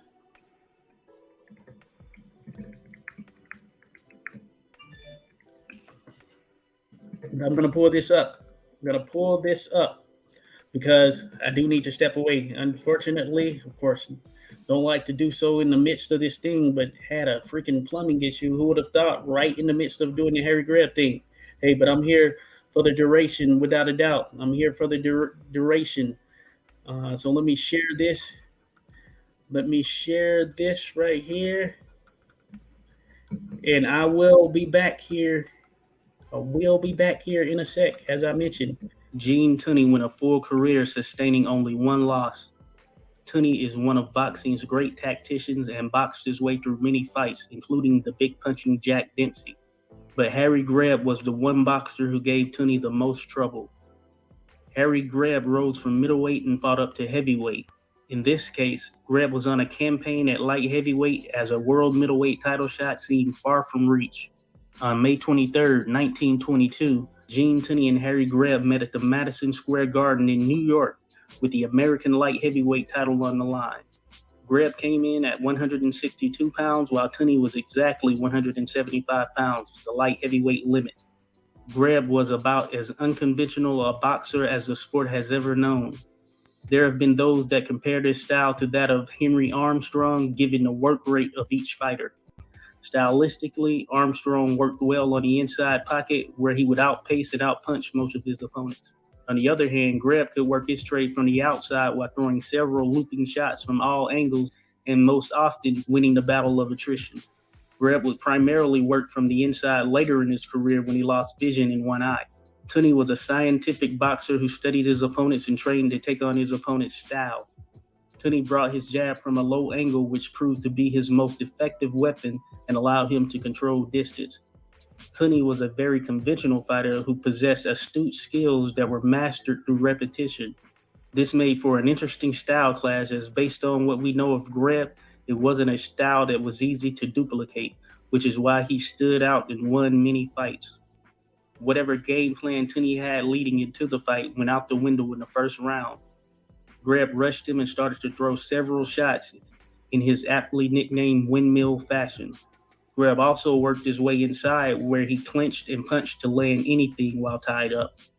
Greb even staggered Tunney before the round ended. In the second round, Greb employed a similar tactic to the first, but Tunney was able to get off some hard shots of his own as Tunney started to punch in clinches and took a particular aim at the body. Conventional fighters typically use their skills to maintain their most favorable attributes instead of slugging it out. Greb, though, rushed Tunney again in the third and forced him into a firefight. Tunney was able to answer the call as he met Greb hard punch for hard punch. Tunney also started to use his muscle to force Greb into the ropes during exchanges. In the fifth, Greb was cautioned for using his head as he rushed in, which is a complaint many lobbied at Greb. Tunney started to find his groove as he landed the cleaner shots on Greb and backed him into the corner at one point, showing Greb he was the stronger of the two. There will be blood, and Greb opened a blood-gushing cut on Tunney's right eye in the sixth. Tunney remained game, but Greb was instinctual as a fighter, so he started to target the cut on Tunney's eye with aggression.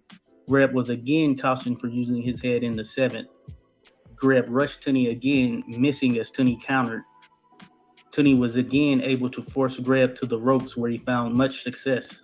In the eighth, Tunney was able to stagger Greb with a hard right straight, his best punch of the fight to that point. While you're here, do us a favor, like and subscribe, and hit the notifications button.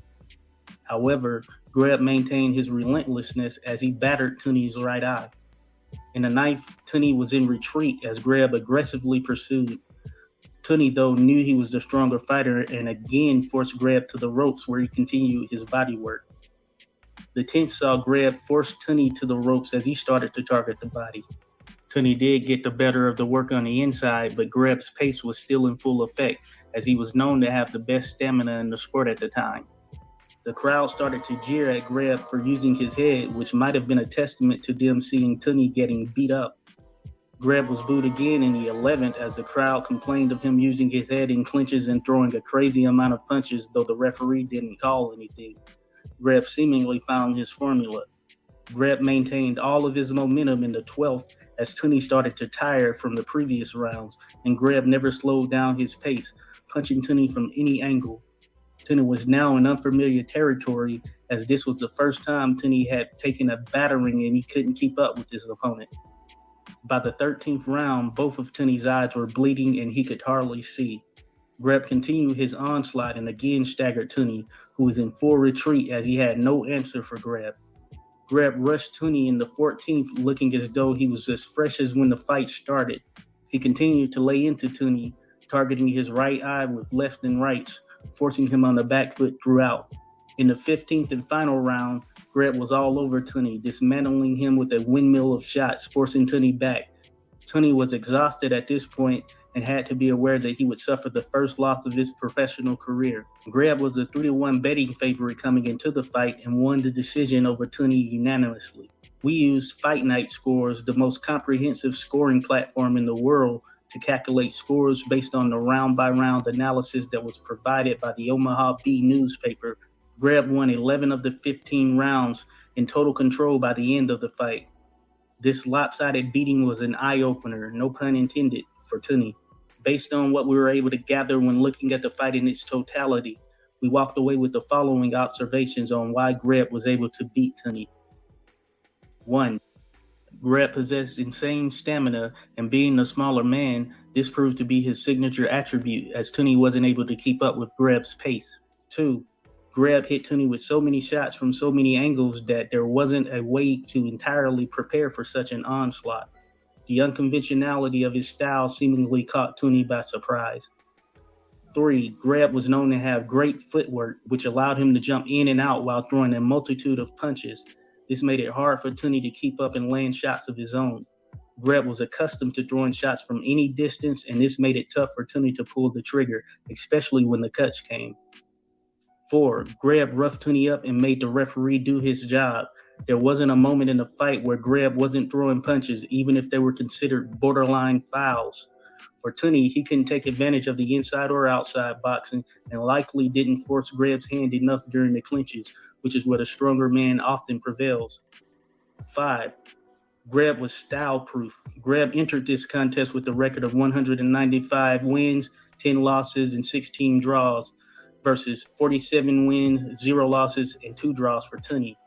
Greb had fought the best middleweight and light heavyweights in the world, and the experience factor showed.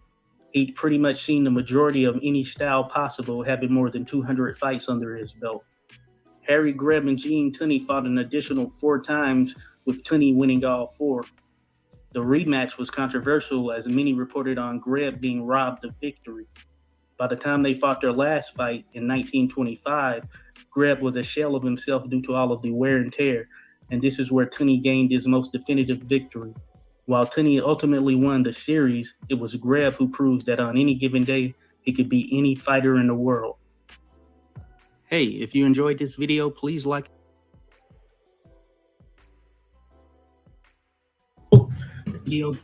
Appreciate everyone still being in here, of course. Man, yeah, I had to step away for a minute. Let me close that. We're good. But yeah, thank you. Certainly had to step out, certainly to handle some things right then and there. But that being said, back in the mix. So appreciate you sticking, seeing that video, which really speaks on the Greb versus Tunney, that first fight. And it doesn't go into, or this is just one account. There are several out there, but you go through it, you'll see a similar script. I didn't really dive into all of the blood that was involved in the contest. Don't know what I did with my hat. But yeah, I didn't dive into all of the blood exchange, but that was another thing. Tunney lost a great deal of blood during that contest. So that goes to show you that Harry Greb, man, nothing to sniff at. Oh, so many comments, so many freaking comments. Definitely can't keep up. Can't keep up with all the comments, unfortunately. Let me see. I'm going to go through here. Mr.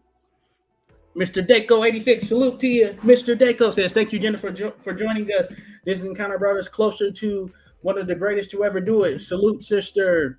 Salute to you without a doubt. Without a doubt. Thank you, Jennifer, for, of course, still being here. Let me get to some comments that are out there right now. Don't want to miss anyone. Certainly don't want to miss anyone. A lot of great discussion right here. I cannot keep up. Mark Bergeron, thank you for being here. Mark, I always thought it was Kid Norfolk fight. He got the eye gouge pretty badly. Yeah, same here. But yeah, certainly he was in with a lot of people, without a doubt. Yeah, glass eye, as Jennifer mentioned. My great aunt, who I call Granny, she adopted my grandmother, said it was Gladden eye. Okay, got you. Hey, it will be good to have more footage. Search ancestry. Okay, got you. So Norfolk, Flag Boxing dropping knowledge.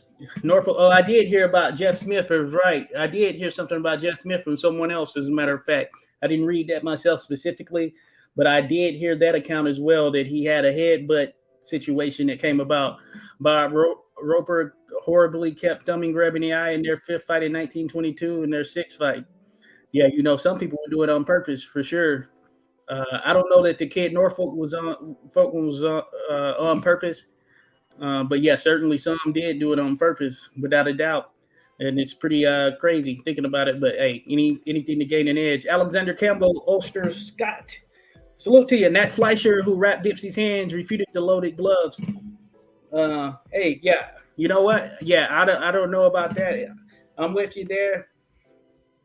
I didn't. I can't necessarily attest to the gloves being loaded definitively or anything of that nature, but yeah, I think Dipsy, we saw a great version of Dipsy on that day where he actually stopped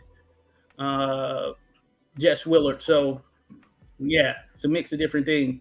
Like I said, I heavily doubt he himself would do something like that. Yeah, certainly. Yeah, I'm not in the ballpark that Dipsy's gloves were loaded. Yeah, you won't hear me saying that was the case. That rumor is out there. We know that Doc Kearns was pretty salty with him after their breakup, essentially after Dempsey went, I guess you could say, Hollywood in some sense. And of course, Doc Kearns had reason to be, from his perspective at least, because of course Dempsey was, today we use the term cash cow. Dempsey was certainly the cash cow of the sport during that period. Excuse me. Said he had a glass eye in the family. So yes, Jennifer mentioned that. Darkman said, we sell in search, and I say, I'll buy G&T old highlight films and I hope to find Greb in there. That would be cool. Jennifer says, the question was Harry Greb's fight across seas where he served. I think it was World War I. Were they ever counted in his fight record? Good question right there. I'm not 100% sure. Maybe we have some other Harry Greb buffs out there that can think of such. I don't think I accounted for anything of that nature, so I don't know right there, Jennifer. That is a good question. That is a very good question right there. I don't know for certain, but that is a very good one. Maybe someone knows if that was the case, were some of those accounted for. Harry Greb, Lewis be a cool fight. Yeah, that'll be a tough one right there. Someone asked me about that fantasy matchup right there. Lewis, man, I think that size would play into it. We know Lewis could punch. Real deal. Those short punches. It would be very interesting. Imagine a Brockton Blockbuster versus the Pittsburgh Windmill. That'd be very interesting. Greb smaller, of course, even though Rocky was smaller from a heavyweight perspective, but Rocky did work out very hard and dropped weight and got down to that 170-ish, 180 range.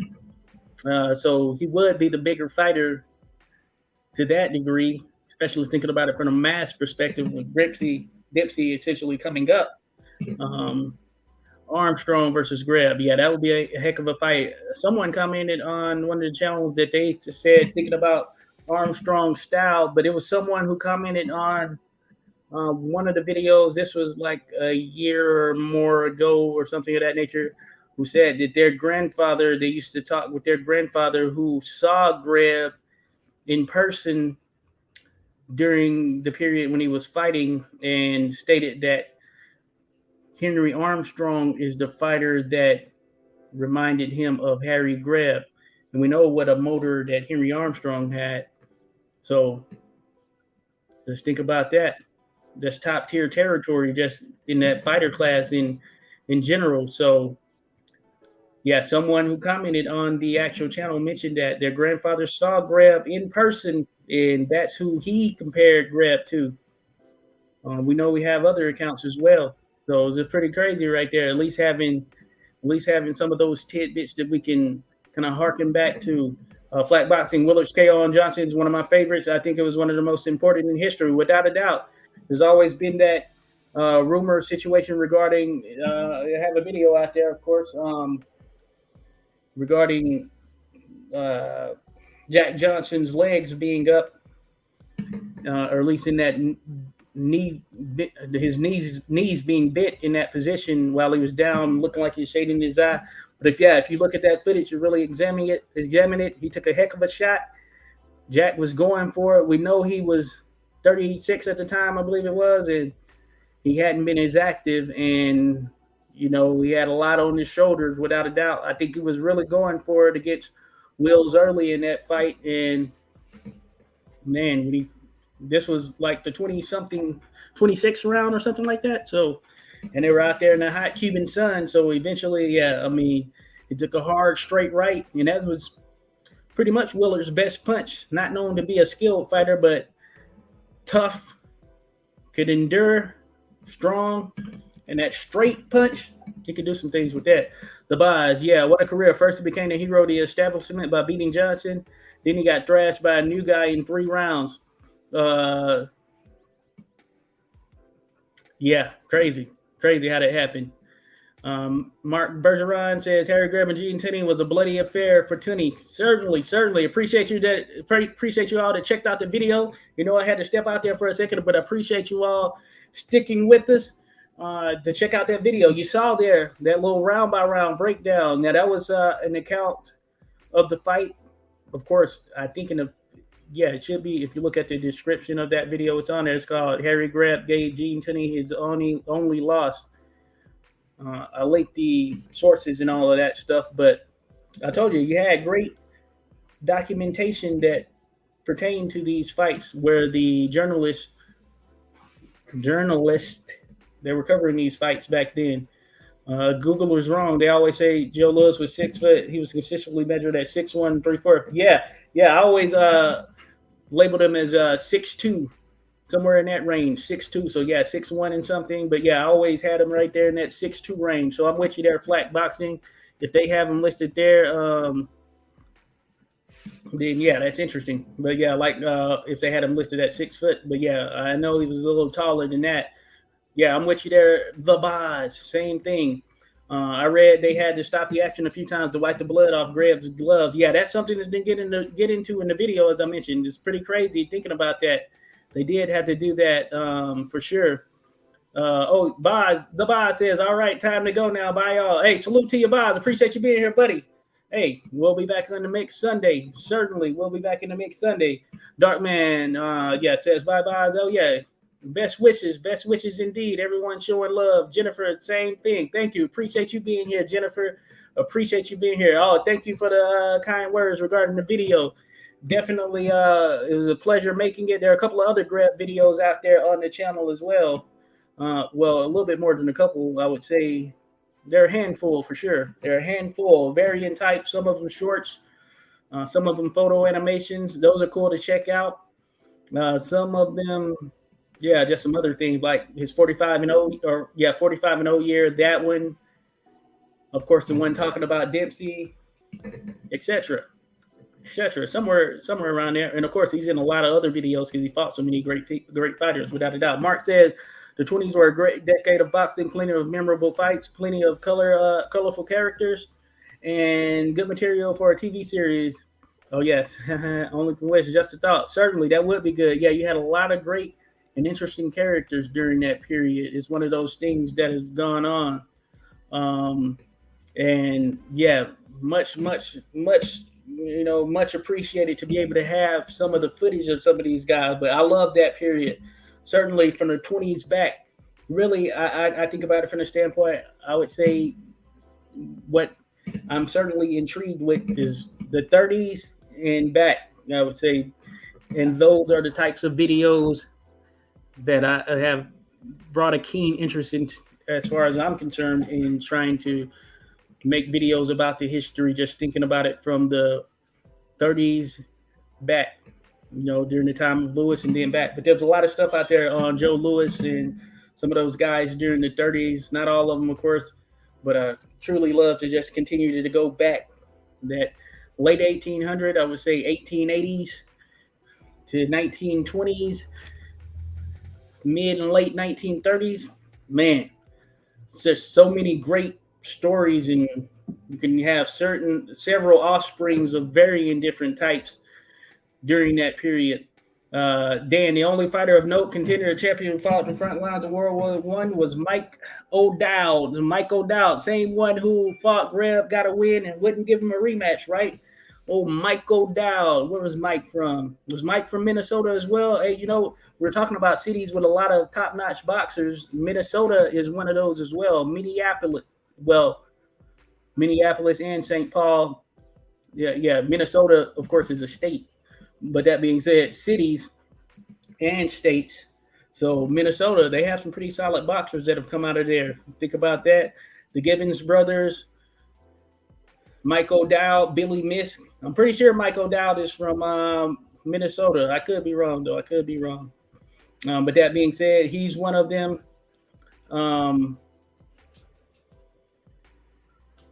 You know what? Yeah, I could be wrong about Mike O'Dowd. Maybe I'm thinking about a guy we talked about. Billy Misk. I was thinking about Billy Misk. But Mike O'Dowd, he might be from Minnesota. Anyone knows? Someone has to know out there. Is Mike O'Dowd from Minnesota? Is Mike O'Dowd from Minnesota? I was trying to think off top. Mike O'Dowd, what a legend. Certainly. Tough fighter right there. Tough fighter. Scrappy fighter, for sure. He's in with a lot of great ones. He did beat Greb. Some say draw. Yeah. yeah, one of those interesting things. Say, hey, O'Dowd was like, you know what? I'll take that win and I'm gonna live with it. You know, some would do that. You took that win and live with it. I know Mike O'Dowd had fights with Jack Britton, Kid Lewis, Mike Gibbons, Billy Misk. Yeah, great stuff. Oh yeah, so St. Paul, yeah, good stuff, good stuff. You're right. Yeah, St. Paul, Minnesota. So is that where Michael Dowd is from? Right there, Flack. If so, then yeah, that's pretty dope right there. Mike O'Dowd. Yeah, Minnesota has a lot of good boxers. So yeah, St. Paul, Minneapolis. Those are the two that I think of. Fred Fulton, that's where he was fighting out of. Rochester, Minnesota. The Minnesota Plasterer. Did a video on him. Check it out on the channel. A lot of other good fighters who were out of Minnesota, or not even just Minnesota, but in or around that area in general. Definitely one who doesn't get talked about enough. Yep, O'Dowd for sure. I haven't done a video on O'Dowd outside of maybe a short video, but of course, if you dig through some of those videos with top tier boxers, Mike O'Dowd pops up because he was in the ring with a lot of them. I would like to hear people's opinion on who's number one all the time and who's two all the time, Greb or Langford. Yeah, that's a very tough one right there. I have it interchangeable. I have Greb, or I have Langford one. Yeah, and Greb, I would say, is two, but certainly it's interchangeable. Certainly is interchangeable. If someone has Greb one, then hey, I'm not mad at you. I mean, you can make an argument for both, or a consolation prize. Maybe we can call it a draw there, Flat. Can we get a Hollywood script of Greb's life and career? Y'all can imagine a Greb movie? Man, that would be a long movie. That would be a long movie. It might be 4 or 5 hours. They might have to break it in 2 parts. But that would be good to see right there, Blake. That would certainly be a good one. Jennifer, if they did a movie of him, what actor would you want to play him? Give me a sec, real quick. 1 sec. Think about that.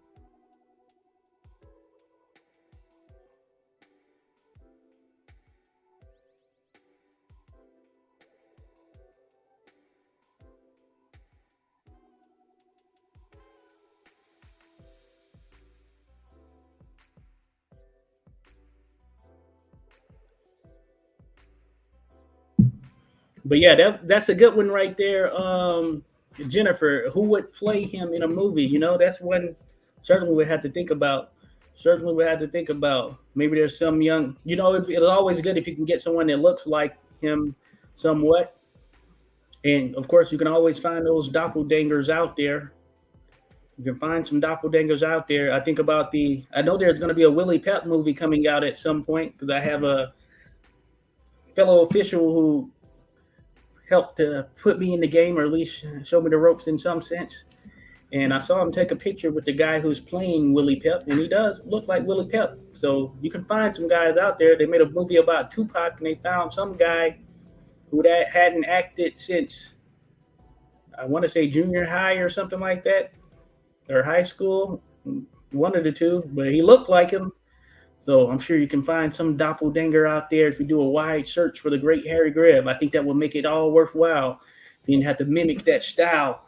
It'd be crazy. It would be crazy. It would certainly be crazy. Jennifer, how about Tom Hardy? Oh, Tom Hardy, you know, that is a good one. Just thinking about who, yeah, just thinking about the face. Yeah, he has a look without a doubt. So Dan, yes, Minnesota. So yeah, Michael Dowd from Minnesota. That's a good one right there, Blake.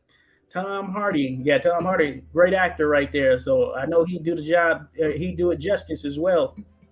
A little bit bigger than Greb in terms of just overall size and mass, or at least from what it looks. Well, I'm thinking about the Phenom version of him, but maybe he'd shrink down a little bit more. Greb wasn't like a super bulky guy or whatever, but pretty interesting. I read Willard lifted 500 pounds, which he routinely did while working on the farm when he got spotted as a white hope. So, yes, he was insanely strong by any day's standard. Hey, wouldn't be surprised. I know, and they had him on the circus doing some types of work and varying things. So that's a very interesting one as well. Certainly a very interesting one there. Jennifer said, I would have to go look at him. Oh, yeah, check him out. Jennifer, Tom Hardy. Yeah, he's an interesting one, and he's a very good actor. Very good actor. I'm sure he could transform method acting wise into Greb. Who was I thinking of right there? Jared Leto. Would Jared Leto work? You'd have to cut off his hair. But would Jared Leto work? Doesn't look like Greb necessarily. But he could work potentially. Jared Leto. Dan says, O'Dowd busy on the front lines in World War One. Hard to fight Greb from there. Certainly. Flack says, I think the Greb stats in opposition edge over Langford. Good to go there, Flack. Good to go. Hey, like I said, I feel that there's some interchangeable pieces of it. I told you, the one thing that separates them, just from a physical standpoint, is the power that Langford had, and him being able to knock out heavyweights. And I think that's a big piece of it for sure. But certainly, hey, Greb has some amazing stats out there, some amazing feats that he accomplished. World champion as well. So yeah, you're rattling off some of those numbers earlier, so you can factor that in. So I'm not mad at you right there. He's right up there in the mix. Yeah, right up there in the mix. Grab number one for Dan. Good to go. Doppelganger. Did I say doppelganger? Doppelganger. Good stuff. Dan, to go to boxing for sure. Salute, Jennifer. Hey, I wouldn't expect anything less there, Jennifer. I wouldn't expect anything less. The GOAT.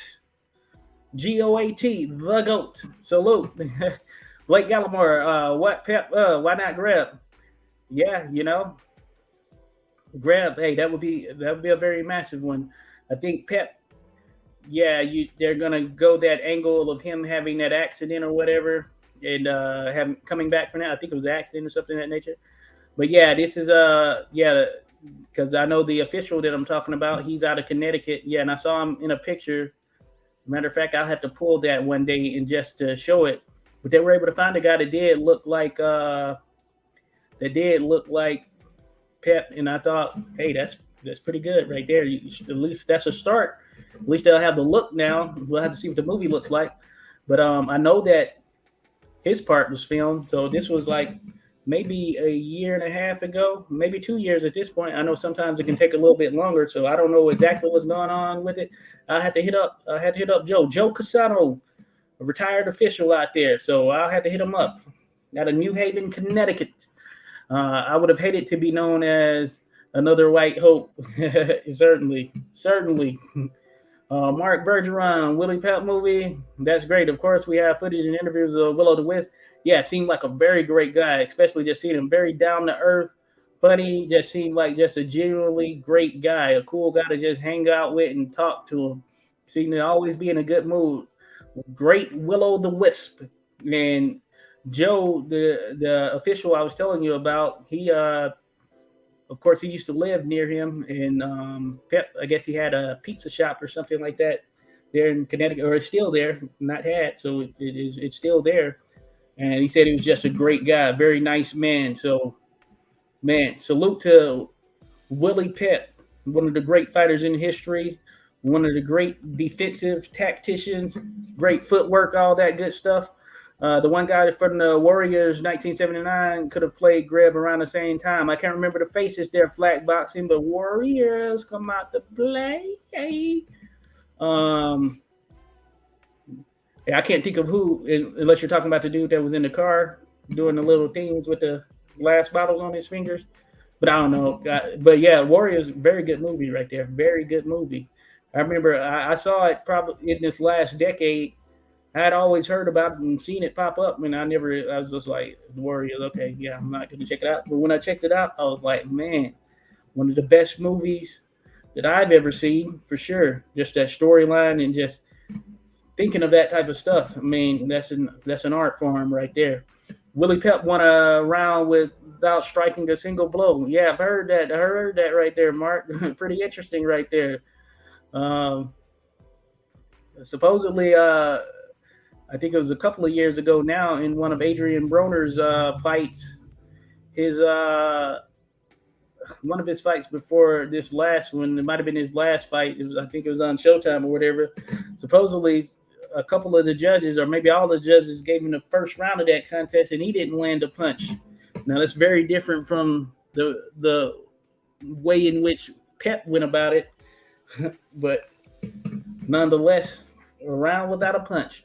Then Fitzsimmons, Sugar Ray Robinson, Philadelphia Jack O'Brien, Alexis Arguello, the Thin Man, Ezzard Charles, Joe Gans, Armstrong, Canzoneri, Ali Foreman, Lewis, Marciano, Dempsey, Tunney, Tommy, Ryan, Kid McCoy.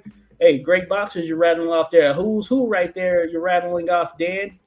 Who's who? Flat boxing. I heard SRL once threw his opponent into the ropes just by moving, and he got so much praise. Oh, cool. Benny Leonard did that like 12 times to Lefty Lou Tindler, big-time puncher right there, Lefty Lou. Not a world champion, but man, he was giving Benny a run for his money for sure. Did it many times against McLaren in 1932. Okay, good stuff. Of course, the ghetto wizard, Benny Leonard, one of the great lightweights in history, arguably the greatest between him and Joe Gans in my eyes, with Ike Williams running third. But certainly top-tier fighters. We were talking about McLaren, another big-time. Peter Jackson. Salute to Peter Jackson, the Black Prince. Then Benny Leonard, Pep, Johnny Dundee.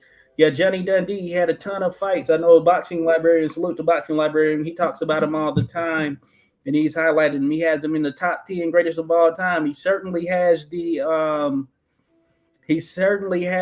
amount of fights in contests against top-level competition to warrant such.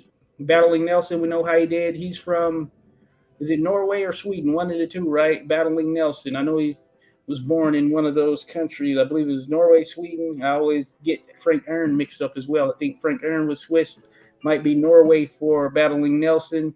But certainly, we know about those contests with Joe Gans. We have some video out there. Mark Bergeron, Will Smith didn't look like Ali, yet I think he accounted himself well in the role. At one point, is more performance than if you can sell the character.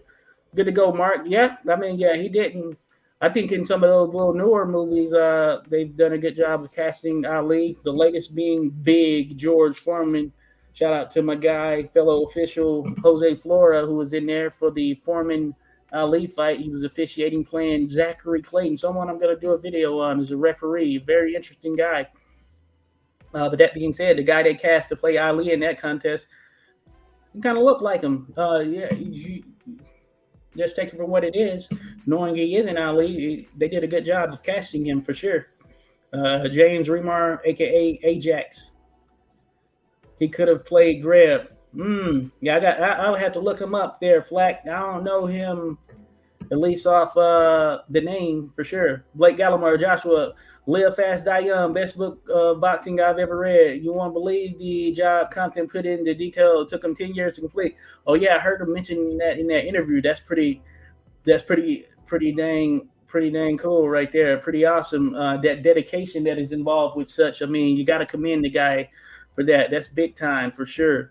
That is big time. Salute to Steve Compton. It'd be cool to get him on here to talk about the great Harry Greb, because the conversations are not going to stop with Harry Greb. The conversations will not stop. We're going to have to do a part 2, as a matter of fact. I mean, come on. We haven't even really dove into the fight-by-fight basis. Have to do something of that nature.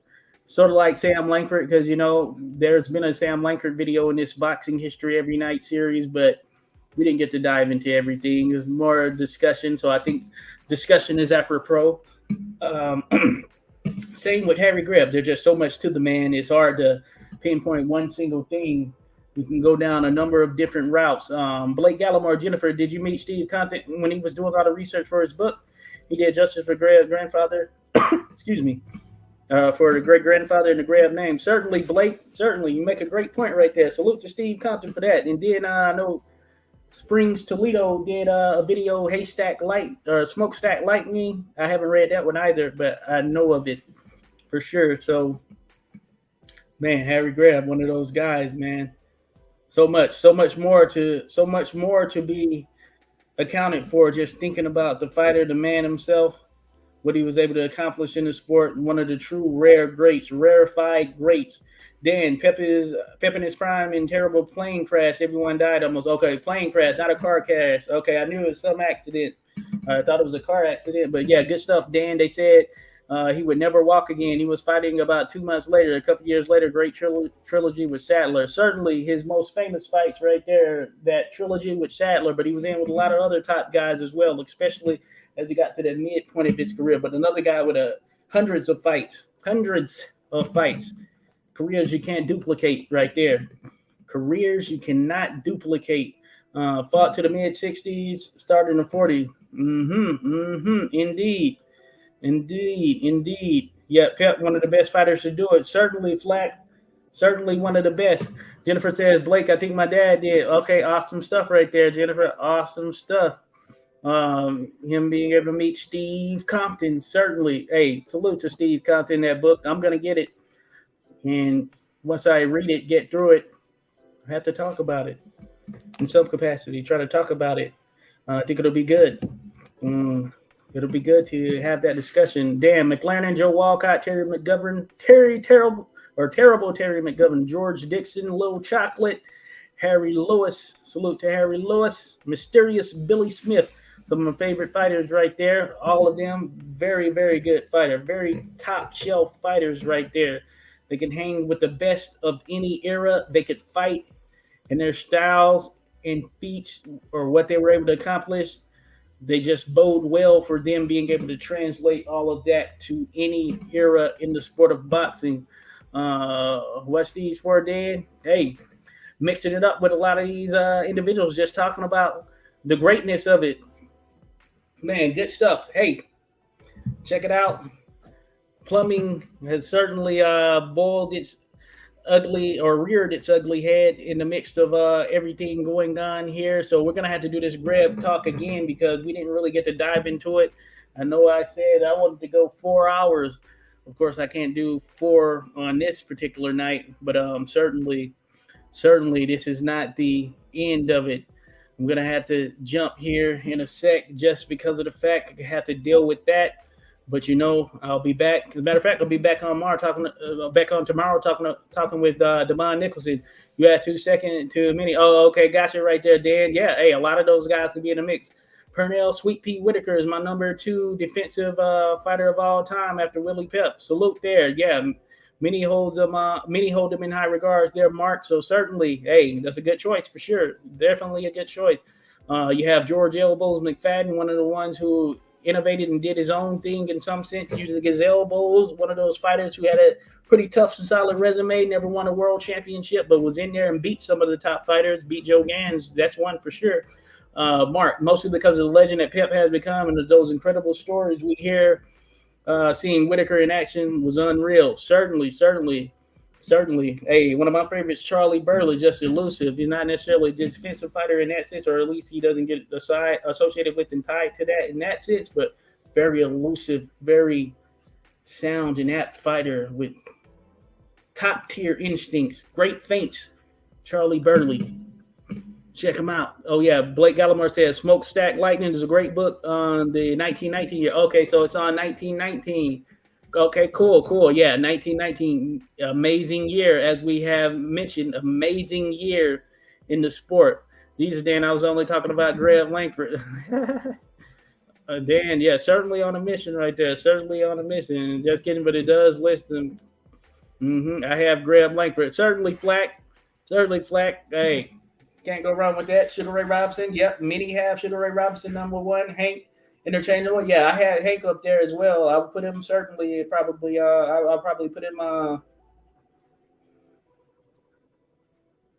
4. Man, it was tough. I'm a big Muhammad Ali fan. I had him number 1 for the longest. I'm gonna put him 3.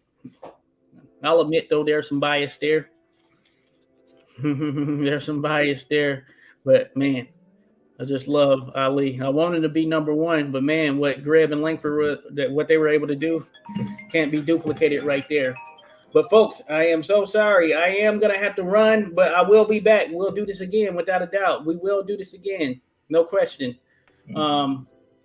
Definitely be on the lookout. We'll do this again. I'm sorry to have to run right now, but Plumbing issues, rearing it circular head. Greb coming back again. Thank you to everyone. Thank you, Jennifer, for sharing your time and all of that good stuff. So you are appreciated.